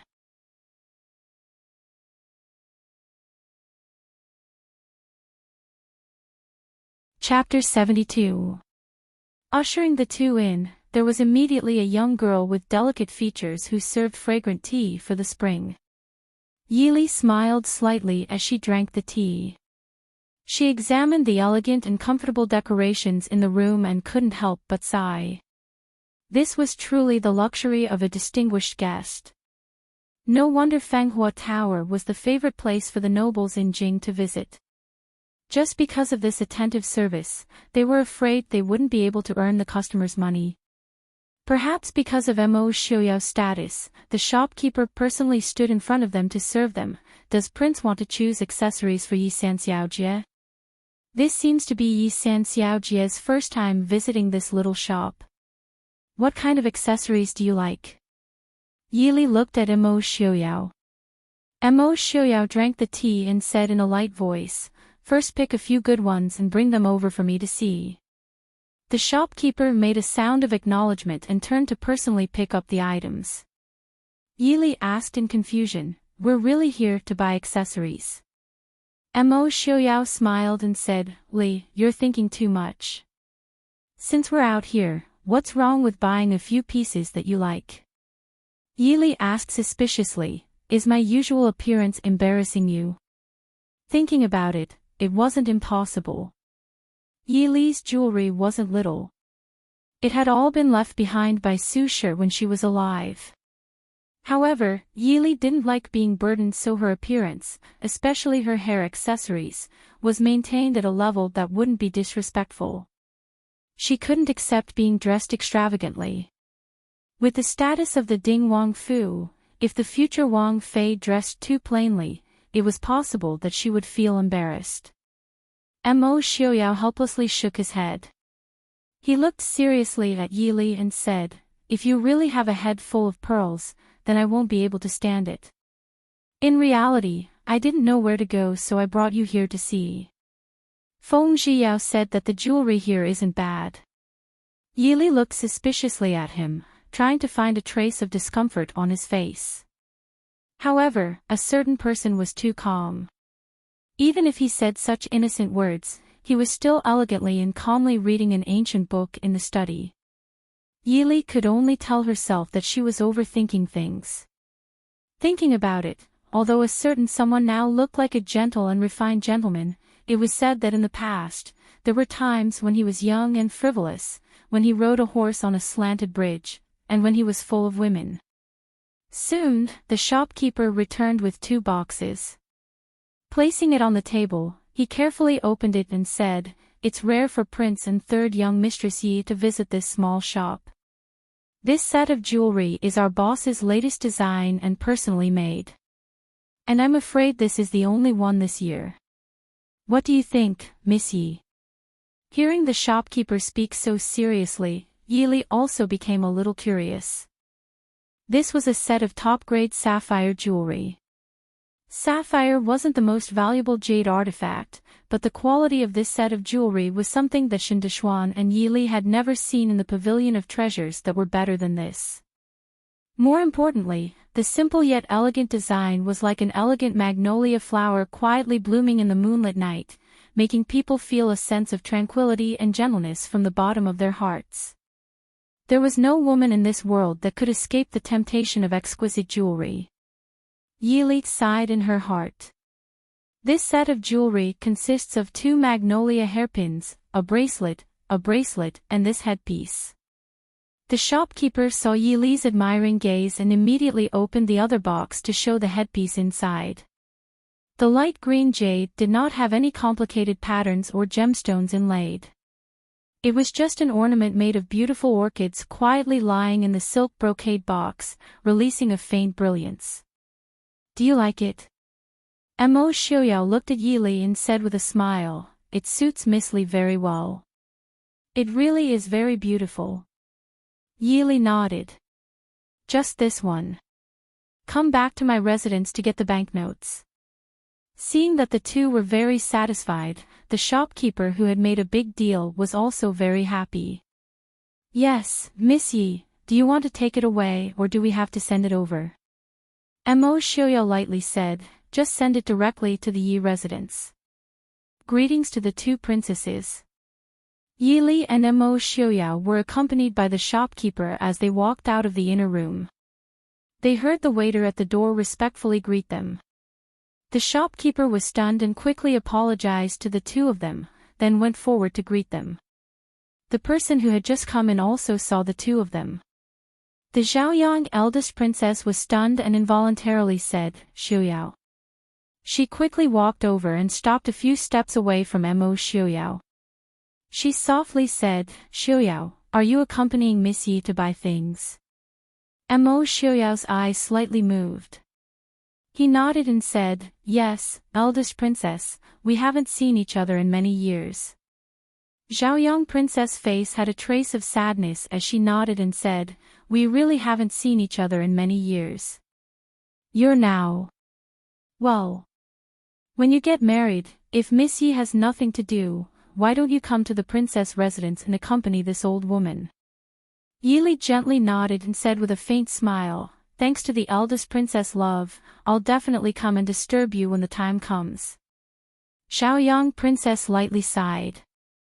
She pulled Yi Li and said with a smile, "Although this is only the 2nd time I've seen Miss Yi, your mother and I had some friendship when we were young.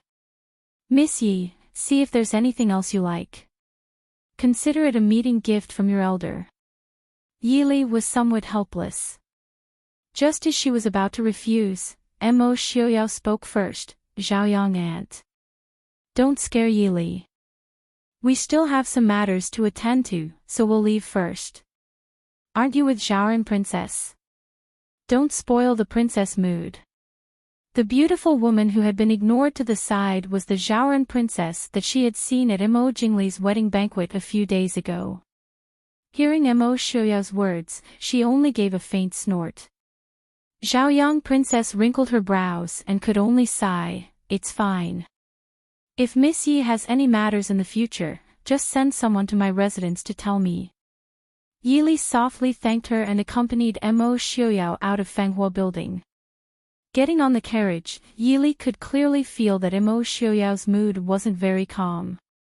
She didn't say much and casually picked up a book from the carriage to read. But thinking back to the Zhaoyang eldest princess's words and expression in the shop, she felt an inexplicable strangeness. She felt that the eldest princess's attitude was a bit similar to Han Mingyue's.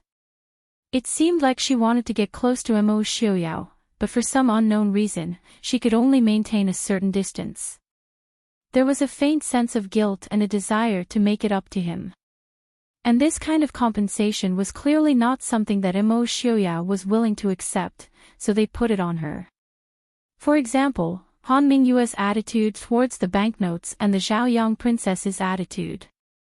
What did these 2 people do to wrong Mo Xiuyao?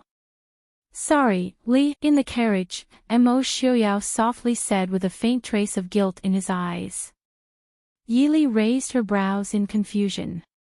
Mo Xiaoyao helplessly smiled and said, I originally wanted to take you out to relax. Yi Li suddenly realized. This man was apologizing to her for being in a bad mood just now. But this kind of bad mood when meeting someone you didn't like was unavoidable. Or was it because she was acting like an unreasonable little girl that he felt that he needed to apologize? It's nothing, you're not in the mood today. Let's go back first. We'll come out another day when you're in a good mood. In reality, she wasn't in the mood to go shopping with a depressed man. She didn't know how to comfort people. If she had that free time, she might as well do something else. After yesterday's matter, she found that she still had a lot of things to do.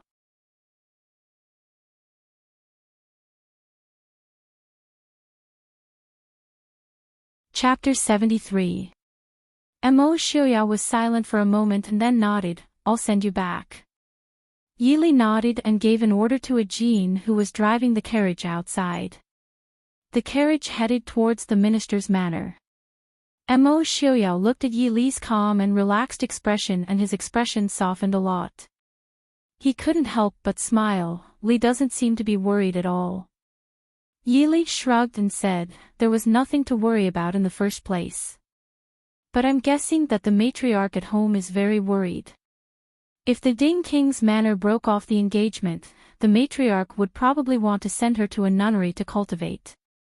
Not only would this ruin the Yi family's reputation, it would also cause them to lose the large amount of betrothal gifts from the Prince Ding mansion. It would be enough for the matriarch and Wang Shi to feel distressed for a long time. Nothing will happen. At most in 1 or 2 days, this matter will be over. Yi Li nodded and didn't say anything else. If something really happened to her last night, what would happen? Yi Li didn't ask this question and Mo Xiaoyao also didn't mention it. They both had a tacit understanding. Perhaps even if something really happened, Mo Xiaoyao would still cover it up and marry her. Perhaps he would kill Han Mingyue. Perhaps Yi Li would kill Han Mingyue herself, but she wouldn't marry him. Who was the mastermind behind the scenes? Mo Xiaoyao didn't plan on telling her and she also didn't plan on asking. They were prepared to spend the rest of their lives together, but they didn't plan on treating each other as their most important person. Just like how Yi Li would never think that Mo Xiaoyao was more important than her family, in Mo Xiaoyao's heart, there was someone more important than her. At the Yi Manor's entrance, Mo Xiaoyao personally saw Yi Li walk in. Only then did he put down the curtain and say to a Jean, let's go back. A Jean silently looked at the slowly closing door and hesitated before asking in a low voice, Prince, why didn't you tell Miss Yi? A Jean, let's go back. Yes, Prince. Yi Li had just entered the door when Qing Xia and Qing Shuang, who had been waiting at the side, came up to report that their uncle had come and was waiting to see their young miss. Yi Li was puzzled. Is it eldest uncle or second uncle? He had just returned from the Su family this morning. Did something happen again? Qing Shuang said, the 2 granduncles are here. She's talking to the old lady in Rongla Hall. Yi Li helplessly looked at her clothes and said, forget it, let's just go over. When he entered the Rongla Hall, he saw his 2 uncles sitting and drinking tea. The old Madam, Minister Yi, and Madam Wang all sat on the side with a strange look on their faces. Seeing Yi Li enter, old Madam Yi let out a sigh of relief. She smiled at Yi Li and said, Li, the 2 uncles specially came to visit you. Why did you run out? Why haven't you come over to greet them? Yi Li obeyed and went forward to greet them. Su Hongyu waved his hand and said, forget it, Li just came back from the Su family today. There's no special visit. Su Hongyan also nodded with a sullen face and said, that's right. Eldest brother and I had something to tell Li yesterday, so we took her over. We didn't expect that she would cause so much trouble. It's our Su family that didn't think it through. Old Madam Yi and Minister Yi looked at each other awkwardly. Although Su Hongyan said that it was the Su family's fault, how could they not hear the blame for the Yi family? After the rumor spread, the Yi family did nothing. They even sent someone to the Su family to ask about it. How could the Su family not feel bitterly disappointed? But old Madame Yi looked at the slim and graceful young girl in front of her and still couldn't make up her mind. She really couldn't tell whether Yi Li really went to the Su family yesterday or was kidnapped by bandits like the rumor said. If something really happened to him, then Su Hongyan looked at old Madame Yi and Minister Yi and snorted in dissatisfaction. Su Hongyu, who was beside him, glanced at him and smiled at Yi Li. Didn't you say that Li went out with Miss Hua and Miss Qin? When uncle came over, I heard that the two young ladies from the Qin family and Hua family were dragged by General Murong's daughter to cause trouble for second young Master Lang. Could it be that Li also went to cause trouble? Yi Li didn't expect Murong Ting to cause such a ruckus. She quickly shook her head and said, Li and Prince Ding went to Fenghua building and met Zhao Yang eldest princess and Zhaoran eldest princess. Then they came back. It's Li's fault for making uncle wait for so long. Oh. Went to Fenghua building with Prince Ding. It's okay. It's not a bad thing for young people to walk around. Su Hongyu was obviously very satisfied with Yi Li's answer. Su Hongyan also nodded and casually complained, your aunt often reminds Qingze to accompany Miss Qin to go out for a walk. That kid just has to be a blockhead. It's as if saying half a word more will make him suffer. Yi Li thought of Su Qingze's cold expression and couldn't help but smile. Xing was obviously the most gentle and pleasant one among them, but she had a cold and serious fiancé. They had been in the capital for so long. It seemed that other than the time when second aunt sent a gift to the Qin family, the two hadn't officially met. Without looking at Minister Yi and old Madame Ye's changing expressions, Su Hongyu directly turned to Minister Yi and said, I have something to tell Li alone. I don't know. Minister Yi had always been afraid of this brother-in-law. He didn't dare to say no. He quickly said, then Li will take eldest brother and second brother to your courtyard to sit. Later, brother will prepare a banquet. 2 brothers, please come. Su Hongyan got up and said indifferently, eldest brother has an appointment with old Su to play a few rounds tonight. There's no need for a banquet. Seeing Su Hongyu's indifferent expression, Minister Yi had to give up and let Yi Li invite the 2 uncles to talk in private. Old Madame Yi looked at her son's useless appearance and glared at him with dissatisfaction. Unfortunately, the current patriarch of the Su family had too much power and had to give up. Returning to Qin Yixian, Su Hongyan looked at the decorations inside and outside. He nodded with satisfaction and turned to go out, leaving the room for his eldest brother and niece to talk. Eldest uncle and second uncle came specially. Do you have something important to tell Li? Yi Li asked Su Hongyu to sit down and personally poured tea while asking. Su Hongyu looked at her and smiled. It seems that Li's complexion is good. You're not affected by those rumors. Is that so? Yi Li served tea and just sat down. She smiled helplessly and said, rumors are everywhere. We have to live. What's more, the situation now is much better than what we originally thought. Su Hongyu looked at her seriously and said, then, if the situation is worse than what you originally thought, what will you do? Being able to escape unscathed last night was indeed very lucky. But if something really happened? Li, have you thought about it? Yi Li silently looked at the clear tea in front of her and nodded. Li has made uncle worry. But, no matter what happens, I still have to live. Li may not be afraid of death, but as long as there is hope, I will definitely live. At least, I won't die because of the rumors. Speaking to here, Yi Li couldn't help but bite the corner of her lips. Even in the Dechu state, where the customs were still open, a woman's chastity was still far more important than life. She didn't know if her eldest uncle could accept her words, but these were her heartfelt words.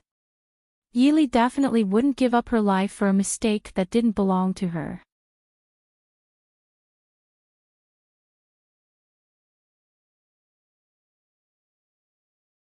Chapter 74. Very good, this is the daughter of my Su family. After a long time, Su Hongyu put down his teacup and said calmly. Yili was startled and quickly raised her head to look at eldest uncle. Su Hongyu looked at Yili with a trace of sadness in his eyes. Although the men of the Su family have always been scholarly, they have always been strong enough. No amount of suffering is enough to make us give up what belongs to us. However, the daughters of the Su family are indeed intelligent, but they are also more fragile than normal women. Just like your mother, if Xiaomei had been as strong as you, how could she have ended up like this? Eldest uncle. Every time her mother was mentioned, eldest uncle would be very sad. Yili thought of her weak and beautiful mother in her memories and couldn't help but sigh. When her mother was young, she had been protected too well by the Su family, so she couldn't accept the reality of marriage. She could only slowly wither away in the Yi family's courtyard. Su Hongyu waved his hand. Prince Ding is a very outstanding man. Even now, I still think so. However, no matter how you look at it, he is not a good choice for a husband. Lear, do you know why the Su family didn't object to this marriage? Yili looked at eldest uncle's gentle but slightly dignified gaze. She hesitated and said, the emperor's order is difficult. That can be considered one reason. Su Hongyu said, but if the Su family really isn't willing, it's not like there's no solution. Your maternal grandfather still has some face. If your maternal grandfather personally goes to the capital to ask the emperor to retract the order, the emperor won't refuse. Yili was shocked and quickly said, absolutely not. Maternal grandfather is already old and has finally left the turmoil of the capital. How could he get involved in it for Lear? Not to mention other things, her maternal grandfather was already over 70 years old this year. Yili couldn't accept having the old man travel all the way to the capital. A trace of relief flashed across Su Hongyu's face. He reached out to pat Yili and said, your maternal grandfather knows that Lear is a filial child. Yili lowered her head and thought for a while. She frowned in confusion and said, Lear really can't think of it. Uncle, please enlighten me. Su Hongyu sighed and said, because of your identity, if your surname is Su, the Su family can legitimately refuse the emperor's betrothal for you. She could even marry into an ordinary scholarly family in Bingzhou. The Su family didn't need more glory and wealth. However, your surname is Yi. Other than the imperial family, there is also the Yi family that can decide your marriage. Moreover, you were previously married to the late emperor. Although His Majesty annulled the engagement between you and Prince Li, he betrothed Yiying to Prince Li. Yiying is said to be the daughter of the first wife of the Yi family, but in fact, she is just the daughter of a concubine. The emperor wants to put your father in an important position and dotes on Yi Jiaoyi. If you want to satisfy the world's elites, then you can't marry worse than Yiying. In other words, if you don't marry Prince Ding, then you will still be betrothed to other princes, or even, enter the palace as a concubine. There is no need to consider entering the palace. Uncle and your grandfather have considered all the unmarried princes and can only choose Prince Ding. Yili nodded in agreement with her uncle's words. Actually, Prince Ding is much better than Li originally expected. Although now I realize, it might be more troublesome than originally thought. But it's not impossible to accept, right? Uncle also said that Prince Ding is an excellent man. Su Hongyu looked at Yili strangely and said, Li, what did you think Prince Ding was like? Yili smiled with some embarrassment and said, isn't there a rumor outside that Prince Ding is disabled and disfigured? Is he seriously ill? Anyone could imagine what such a tragic person would look like. So the current Imo Shioya was already unexpectedly good. Su Hongyu obviously could imagine it too. She glared at her unhappily and said, if that's really the case, then you might as well think of a way to poison him. Even if you can't marry for the rest of your life, it's still better than marrying a cripple. Yili didn't care if she would marry a cripple or not. In any case, with the family background of the Prince Ding mansion, it was impossible for her to personally serve Mo Xiaoyao. She would just treat it as spending the rest of her life with him. He wasn't that crippled now, but there were more troubles than expected. Yili could already foresee that her life after marriage would not be as good as she imagined it to be if her uncle was worried and personally came to tell her these things. Only when your brother mentioned it last night did I notice that the Yi family is simply a bunch of bastards these years. And you, after staying in the capital for so many years, you don't even know the slightest bit about the people in the capital. Su Hongyu glanced at Yili unhappily. Yili hurriedly lowered her head to reflect on her mistake. It wasn't just her father who was afraid of her uncle. She was afraid of him too. In reality, other than her brother, she had never seen anyone who wasn't afraid of her uncle. Perhaps Mo Xiaoyao could be counted as one. Her uncle's scolding was right. These years, she hadn't stepped out of the house. It was true that she had deliberately separated herself from her surroundings. Of course, Madame Wang had played a part in this, but the main responsibility still lay with her. Even though she had long accepted her current life, Yili still felt that her previous life was real in the depths of her heart. Her current life was more like a game or a dream. Of course, last night's risk made her feel a bit more real. How much do you know about the things that Hong Yan gave you before? Su Hongyu asked directly. Yili knew that her uncle was only referring to the information that her second uncle had given her regarding the relationships and important people in the capital. She hurriedly said, I memorized it all. Su Hongyu shook his head, there's no point in memorizing that kind of thing. You have to understand the relationships within.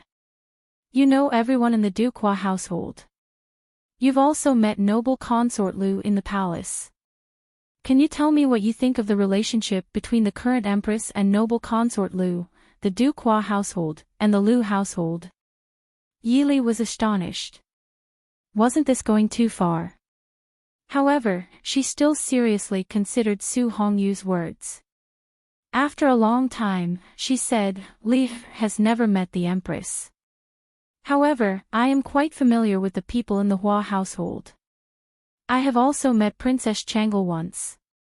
The empress is the current first wife. Although she is not favored, she should be a magnanimous and virtuous woman. As for noble consort Lu, she is somewhat arrogant and has a cold temperament. However, the emperor dotes on her very much and has 2 sons and 1 daughter. Therefore, the relationship between these two shouldn't be very harmonious. However, I haven't heard of any disagreements between the Hua and Lu families. Prime Minister Lu and Minister Yi disliked each other in court. At present, they could be considered evenly matched. However, the situation in the palace clearly showed that noble consort Lu was superior. Su Hongyu nodded, reminding her, that's correct. However, people's hearts are fickle. In particular, the hearts of those in the palace are even more difficult to fathom. In this aspect, you still need to put in more effort. It seems that Hongyu has only given you the current information. He probably thinks that you know everything from the early years. Yili was somewhat ashamed. A few years ago, especially when Mo Xiaoyao's accident happened to be when her memories were in chaos and her body was weak. After she recovered, she rarely paid attention to the outside world. She truly did not know about those old matters. Second uncle probably did not expect that she would not even know about those matters that caused such a stir. How much does Li know about the Ding household?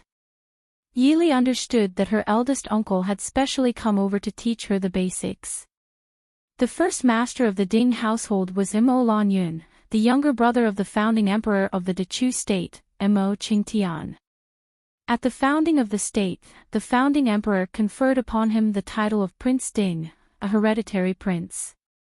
It was passed down for 3 generations. During the reign of the late emperor, the powerful officials bullied the young Prince Ding. At that time, Mo Lufang returned to the capital from the border and killed the powerful officials to support the young prince. He was then conferred the title of regent prince. When the late emperor was 16 years old, Mo Lufang returned to the throne. When the late emperor was 29 years old, Mo Lufang passed away due to illness. His eldest son, Mo Xiuwen, inherited the title. The following year, the late emperor passed away. In the current 3rd year, Mo Xiuwen was ordered to go to war. During the journey, he passed away due to illness and had no children. At the age of 18, Mo Xiuyao inherited the title and led the troops to war. He was ambushed and lost his soldiers. He almost died on the battlefield. Although he managed to turn defeat into victory, he also paid a heavy price. 3 months later, Mo Xiuyao's fiancée passed away due to illness. From then on, the Ding household could be said to have completely disappeared from the capital.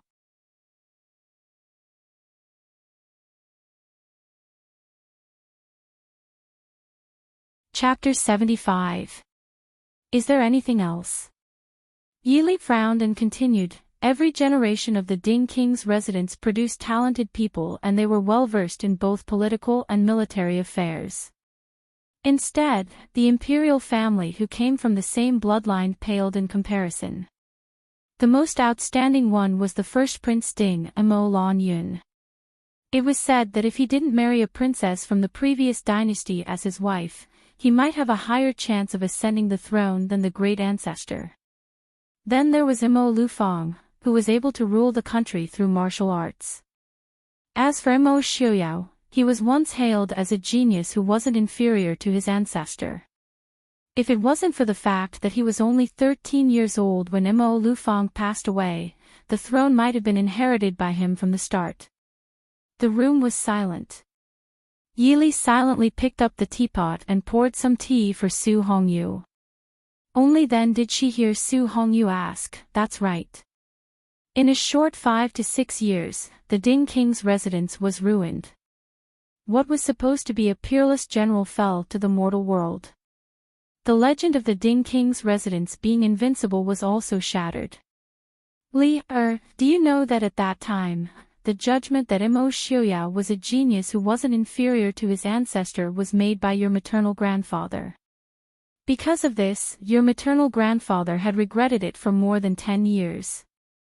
Uncle, what do you mean? Yili was startled. Politics had never been severed since ancient times. Even now, with the decline of the Ding king's residence, various private speculations had never stopped. But hearing it from her maternal uncle's mouth, Yili couldn't help but be shocked. Under the shock, Yili quickly calmed down and said, "I heard that Prince Ding was indeed brilliant when he was young." Then even if maternal grandfather didn't say those words, the people of the Ding king's residence would still be targeted. Maternal grandfather only admired his talent and wasn't able to foresee the future.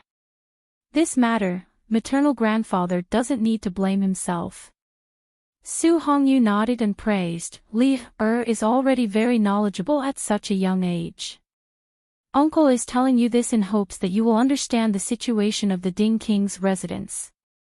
Although in the eyes of outsiders, the Ding king's residence has already declined to the point that it only has a false reputation left. But Yili looked at him and continued, but the Ding king's residence still has a trump card that the imperial family doesn't dare to touch him. Not bad. If not for this, Mo Xiuyao would have died of illness long ago. The reason why no one dared to touch him was because they were afraid of harming him. The deaths of the previous 2 generations of Prince Ding have already raised suspicions.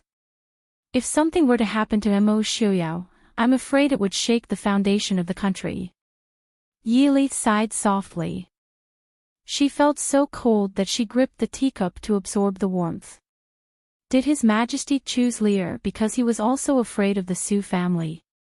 Isn't he afraid that after the marriage between the Su family and the Ding family? Su Hongyu's gaze was cold. The ancestors of the Su family will never betray us as long as the royal family doesn't do anything to the Su family. There are people who believe such words. Yili was puzzled. Even a signed treaty could be torn to shreds at any time, let alone an oath. Su Hongyu glared at her in displeasure. This was written into the Su family's family rules. The Su family has been passed down for hundreds of years and is known for its integrity. Yili shrunk her neck and silently asked curiously, "Uncle, did the Su family make any oaths to the previous emperor?" Cough cough. Su Hongyu coughed a few times and glared at Yili in annoyance. Yili could only shrug her shoulders and hold her chin in silence. That's why, as a famous family that had not fallen for hundreds of years, how could they be so pedantic? It's not that we won't betray, it's just that the reward for betrayal isn't high enough. In the end, he glared at Yili. Su Hongyu sternly said, "In short, unless it is absolutely necessary, the Su family will not betray the royal family." The Su family did not lack fame or wealth, and they were not obsessed with power. The throne. What was the use of that? A wise ruler had to be prepared to exhaust himself to death. If they wanted to enjoy messing around, they had to be prepared to go down in history in infamy. Li Er understands. Eldest uncle, who do you think wants to ruin my marriage with Prince Ding? If it's not the emperor. Yili asked. Su Hongyu shook his head. That's hard to say. Qingchen only said that it was a woman. But we've filtered through almost all the women related to Prince Ding, and still couldn't find out who it was. Prince Ding himself should know. Did he say anything? At the mention of this, a trace of displeasure flitted across Su Hongyu's elegant face. Seeing Yili shake her head, he snorted softly and said, "He should know what he's doing. If something else happens that shouldn't happen, he's better off not being her husband. The Su family can afford to raise their granddaughter." Li Er thinks that it might be a woman who admires Prince Ding. Yili didn't feel embarrassed in front of Su Hongyu, so she directly voiced her suspicions.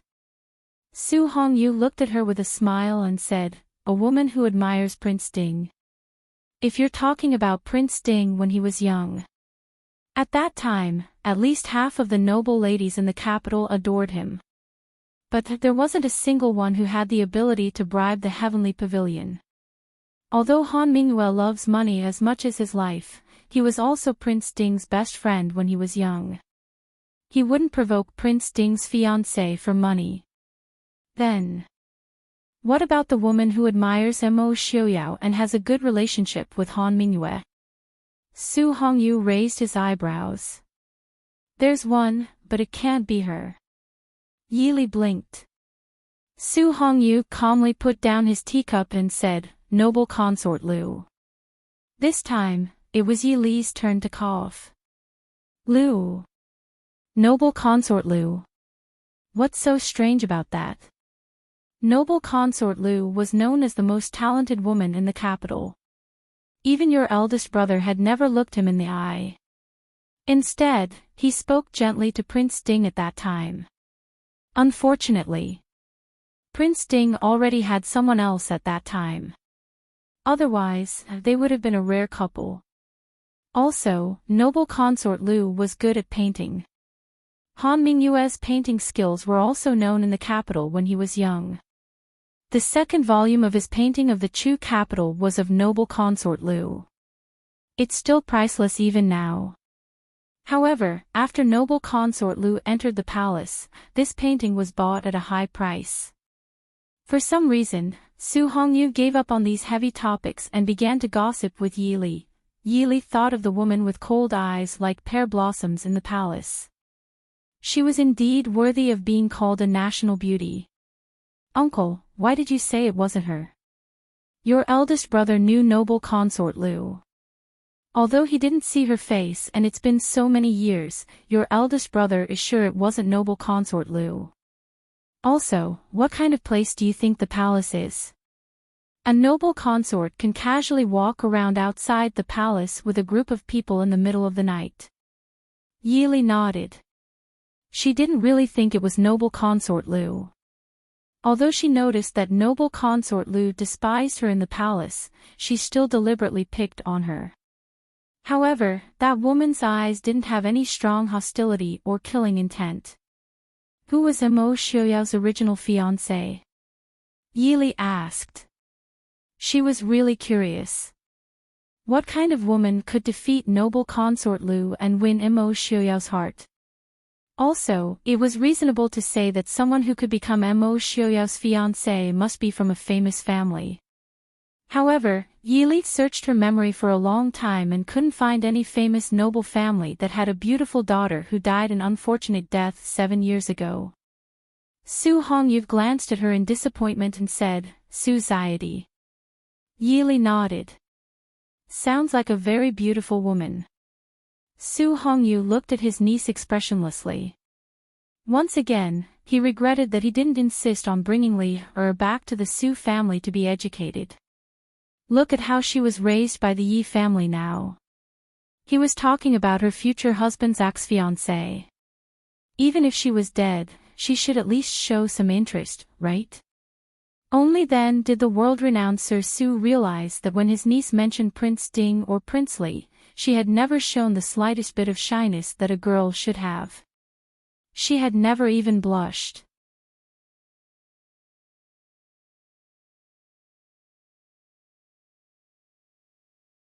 Chapter 76. Which family is this Miss Su from? There didn't seem to be any Su family in the capital. Why do you think Old Master Su came to the Prince Ding mansion to deliver the betrothal gifts? Old Master Su. Su Xiadi is Old Master Su's granddaughter. Su Hongyu said lightly. Then why did Old Master Su come? He came to see what kind of woman Prince Ding, who was supposed to be his grandson-in-law, married. Also, Su Xiadi's death was a great blow to Prince Ding, who was already seriously ill. Old Master Su treated Prince Ding like his own grandson, so he came to support the Prince Ding mansion. Looking at her uncle's unhappy face, Yili smiled helplessly and said, "Uncle, I know what you mean. Prince Ding and I get along very well, so you don't have to worry." Su Hongyu looked at her disapprovingly and said, "What do you mean by very well? If you are the first one he gives up when he has to make a choice, then how can that be called very well?" Yili smiled lightly, "But, if I have to choose between uncle, grandfather, cousin, and Prince Ding, I won't choose him. How long have we known each other? Family is naturally more important. You are husband and wife. In the future, you will live with him for the rest of your life, not with uncle and grandfather. Uncle, do you think Prince Ding is the kind of man who will give up everything as long as he cares about you?" "Yes, as long as you can capture his heart." After a long talk, Su Hongyu left a lot of official, secret, and unofficial records for Yili to read when she had time. Then, he left with Su Hongyan under Minister Ye's uneasiness. Yili looked at her father's complicated eyes and slightly bowed to him. Then, she leisurely returned to her own Qingyi pavilion to study the history books. Yili and Mo Xiaoyao's wedding was set for May 20th. It was said to be the best day in May. It was said that Yi Shangshu was not very satisfied with this date. After all, it was not a particularly auspicious day. Yi Ying's marriage situation had already made Yi Shangshu very angry. If Yi Li's marriage had any problems, Yi Shan and Yi Lin would not be able to get married. However, the Ding Palace and the Su family, including Yi Li herself, did not have any opinion on the auspicious date. Moreover, if they did not choose this date, then the wedding date would have to be pushed back to August at the very least.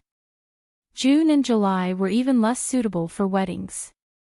When Yili was kidnapped, no matter if it was the Ding Palace or the Su family, they would never allow the wedding to be postponed. Therefore, Minister Ye's dissatisfaction was naturally ignored. In the middle of May, Yi Li's leisurely life came to an end. The originally quiet Qing Yi Xian also became bustling with people coming and going.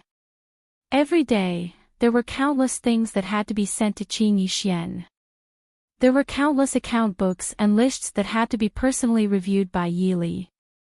Even with the help of the two mamas, Yi Li was still very tired.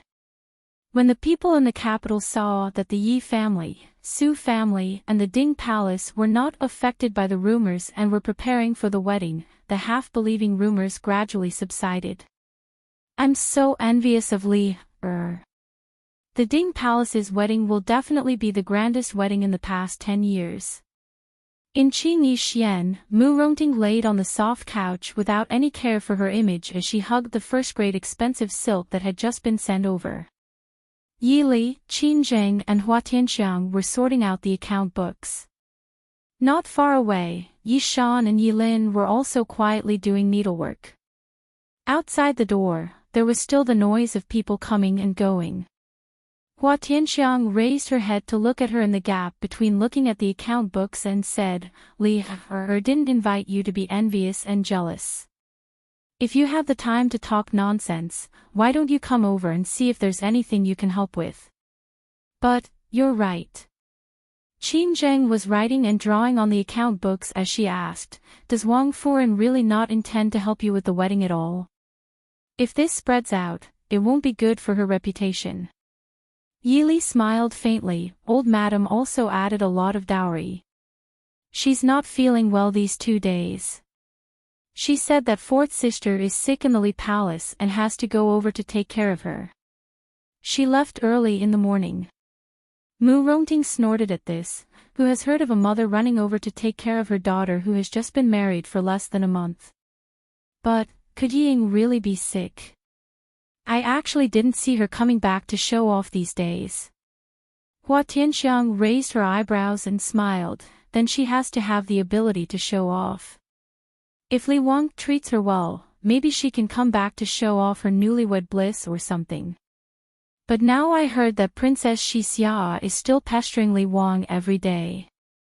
It's already good that she hasn't become a resentful woman. Qin Zheng shook her head. She was not interested in these rumors. Instead, she was more concerned about Yi Li's marriage itself. I really don't know what Wang Furen is thinking. Everyone knows how many betrothal gifts the Ding Palace has sent. Even if the Yi family adds more, it won't be a loss to her. Isn't she losing face for the Yi family? Hua Tianxiang said, it's not like you don't know what Wang Furen's background is. Even if she is now Yi Daren's legal wife, her status is not enough to preside over Li Er's marriage. At that time, I'm afraid old Madam Yi will have to appear personally. By the way, there is no woman in the Ding Palace who can make the decision. Li, did Prince Ding mention who can make the decision in the Ding Palace? Yi Li nodded and said, originally, Xiaoyang Grand Princess had this intention. However, although Prince Ding calls Xiaoyang Princess as aunt, it is said that they are of the same generation in terms of seniority. So Xiaoyang Grand Princess means to invite Shifu Grand Princess. Wow! Mu Rongting cried out in surprise, almost jumping up from the soft couch.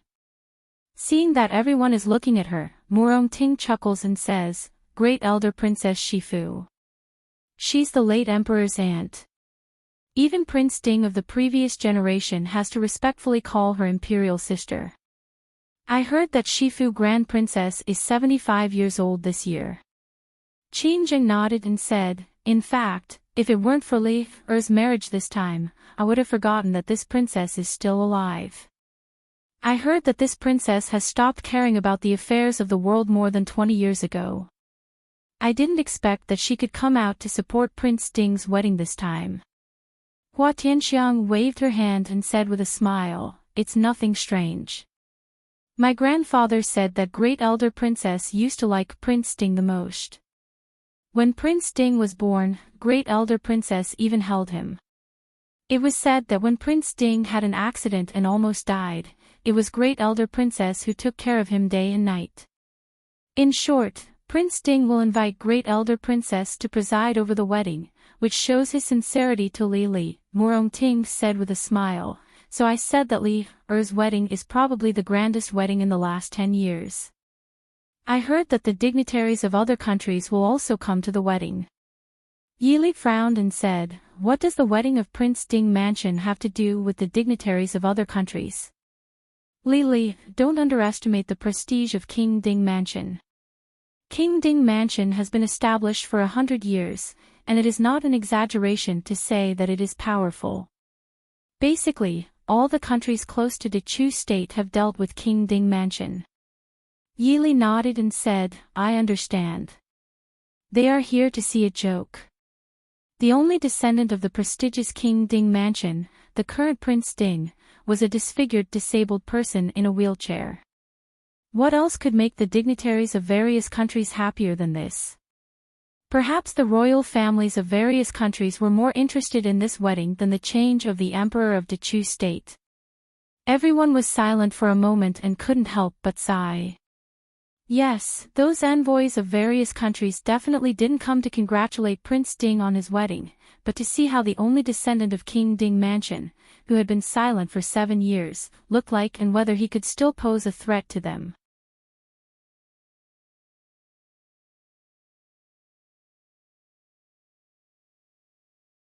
Chapter 77. Yi Li waved her hand carelessly and said, it's not a big deal. What can they do to me in the capital of Dechu State? If you have the time to worry about this, why don't you help me organize these things? Tomorrow, second aunt will look through them. Yi Li had a headache as she looked at the messy gift lists and account books in front of her. Only now did she know that Arabic numerals and double-entry bookkeeping were really good things. But now was not the time to be in the limelight. She would have plenty of time to slowly organize them when she arrived at the Ding King's residence. Hua Tianxiang and Qin Jing looked speechlessly at the account books that still had more than half of them in front of them and weakly lowered their heads. When they returned home, they must learn from their mother how to manage the household. There were too many of these things. Yi Lin and Yi Shan listened to them chatting on the side. They were both envious and sympathetic towards Yi Li. But they also knew that they could not get a word in on this. They could only listen and lower their heads to do the work in their hands. Ha! Murong-ting, who was originally lying weakly on the soft couch, suddenly jumped up and rushed to the half-open window. She leaned out and looked around for a long time before retracting her head in confusion. Hua Tianxiang looked at her and said, "What's wrong? Is there something outside the window?" Murong-ting shook her head and looked at Yi Li without saying anything. Yi Li smiled faintly and said, "I think I just saw a green bird fly by outside the window." Did Murong-ting also see it? Murong-ting blinked and said with annoyance, "Yes, I saw a very beautiful bird. Who would have thought that when I reached the window, I would disappear?" Qin Jing giggled and covered her mouth. "Birds fly so fast, how could they wait for you?" Hua Tianxiang gave her a sideways glance. "When did you start liking birds? If you really like it, ask your father to catch one for you. Otherwise, just buy a beautiful one. You don't need to be so surprised." "I'm happy." Murong-ting raised her small face and proudly laid back on the soft couch. She also glared at Yi Li without a trace. Yi Li pursed her lips and smiled. Of course, she knew what Murong-ting had heard. In the past few days, there had been a few strange people who wanted to visit the Yi residence without going through the main entrance, but they were all thrown out by the bodyguards that Imo Xiuyao had sent to protect them in secret. However, it was rare for someone to barge in during the day. "Miss, the Crown Prince of Westhill Genom of Gojoseon has sent a gift to congratulate you and Prince Ding on your wedding." Outside the door, the butler of the Yi residence came to report in person. Yili frowned and said, "The Crown Prince of Westhill Genom of Gojosian? Shouldn't the gifts be sent directly to King Ding's residence?" The steward said respectfully, "Crown Prince Genom of Gojosian said that this gift was specially prepared by Shieling for the future princess consort of Dingwa. Therefore, it must be sent directly to Miss to show the sincerity of Shieling Kingdom." "Where is Crown Prince Genom of Gojosian now? Is father here?" Yili asked. "In the hall. Master has just returned and is accompanying him in the hall," the steward said. Yili nodded, "I know. Please wait for father and Crown Prince Genom of Gojosian. I will go out later." The steward excused himself. Murong Ting pulled Yili worriedly and said, "Yili, be careful when you go out. This Crown Prince Genom of Gojosian might not come with good intentions." Yili raised her eyebrows. The noble ladies in the capital did not know much about this. Murong Ting had followed General Murong for a long time when she was young, so she should know more than them. Qing Wan and others served Yili to change her clothes and redo her makeup. Murong Ting stood aside and said what she knew. The Crown Prince Genom of Gojosian of West Hill is the younger brother of the current West Hill Emperor. He is also a famous general of West Hill. But 20 years ago, he was defeated by Prince Ding's father, the regent Mo Lu Fang. At that time, my father was only a small lieutenant. I heard from my father that Genom of Gojosian was defeated miserably in the battle. He even lost an arm in the chaos. After that, Genom of Gojosian sent people to assassinate the regent many times, but they all failed at the last minute. You know, the regent has died long ago. If Genom of Gojosian holds a grudge, then this grudge could only be held on her and Mo Xiuyao as Mo Liufang's son and daughter-in-law. So, Crown Prince Genom of Gojosian is here to find trouble." Qin Zhang's pretty face turned pale. She looked at Yili uneasily and said, "Should we send someone to inform Prince Ding?" Yili shook her head and said, "No need. Prince Ding should know very soon. Moreover, Crown Prince Genom of Gojosian would not come to make things difficult for a girl in the boudoir. That would be too embarrassing for Shieling State and Genom of Gojosian. Even if he wanted to find trouble, he should be targeting Mo Xiuyao. They were not married yet."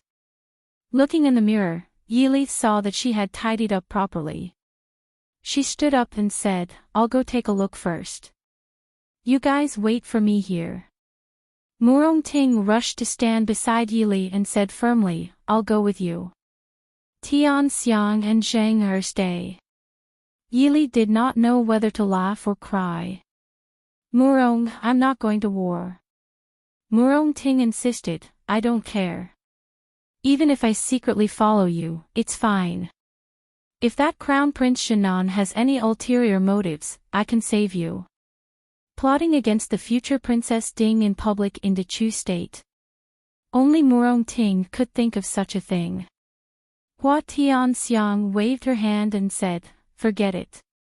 Li take Murong with you. She just loves to watch the fun." Murong Ting did not care what they thought. She happily hugged Yili's arm and said, let's go, let's go. Father." After entering the hall, Yili realized that the steward's report was too careless. She thought that only her father and the guests would be present. She did not expect that Mo Jingli and Yi Ying would also be sitting with them. Murong Ting threw her a look that said, "Why is he everywhere?" Yili helplessly smiled at her and went forward to greet Minister Yi. In front of outsiders, Minister Yi was very willing to play the role of a good father who doted on his daughter. He affectionately smiled at Yili and said, "Li has come. Is Miss Murong also here?" Murong Ting curled her lips and said with a smile, "This junior has come uninvited. Please forgive me, uncle." Minister Yi smiled and said, "Not at all. This official is deeply gratified that Li has such a good friend as Miss Murong." Miss Murong, this is Crown Prince Shannon of Shilling State, Jenin of Gojosian. Only then did the two of them turn their gazes to the young man sitting to the side. Shilling State was located in the northwest of Dechu State. Its customs were very different from Dechu State's. However, there was one interesting point. Shilling State called itself Daling, while Dechu State was called Dongchu. Dechu State, on the other hand, called itself Dechu State in Shilling. Just from the way they addressed each other, it could be seen that the relationship between the two countries was not harmonious. Crown Prince Shannon of Jenin of Gojosian was tall and straight. His facial features were deep and angular, as if they were carved by a knife. Yili could clearly see that his eyes were faintly dark purple. It was said that the Emperor of Shilling had brown eyes. This Crown Prince's appearance clearly showed that he was not a pure Shilling bloodline. Greetings, Crown Prince. Even the carefree Murong Ting still showed the proper etiquette in front of a foreign envoy. Crown Prince Shannon of Jenin of Gojosian sized up the two of them without any scruples. He quickly gave up on Murong Ting and completely turned his gaze to Yili. After a while, he said, "The king's consort has been appointed. Miss Murong, there is no need to be so polite. This one is Lei Dingfeng." Lei was the surname of Shilling. It was good that there was no language barrier. Minister Yi looked at the imposing Crown Prince Shannon of Jenin of Gojosian in front of him, then looked at Yili. He coughed lightly and said, Crown Prince Shannon of Gojosian specially came to give you a congratulatory gift. You're tuning into the LoveLore Library YouTube channel. We're so grateful for your support, and don't forget to subscribe to join us on this incredible journey through captivating stories. Your generosity through donations truly makes a world of difference, as it's the primary source of revenue that allows me to expand and enhance this channel for you. Thank you from the bottom of my heart for being a part of this adventure.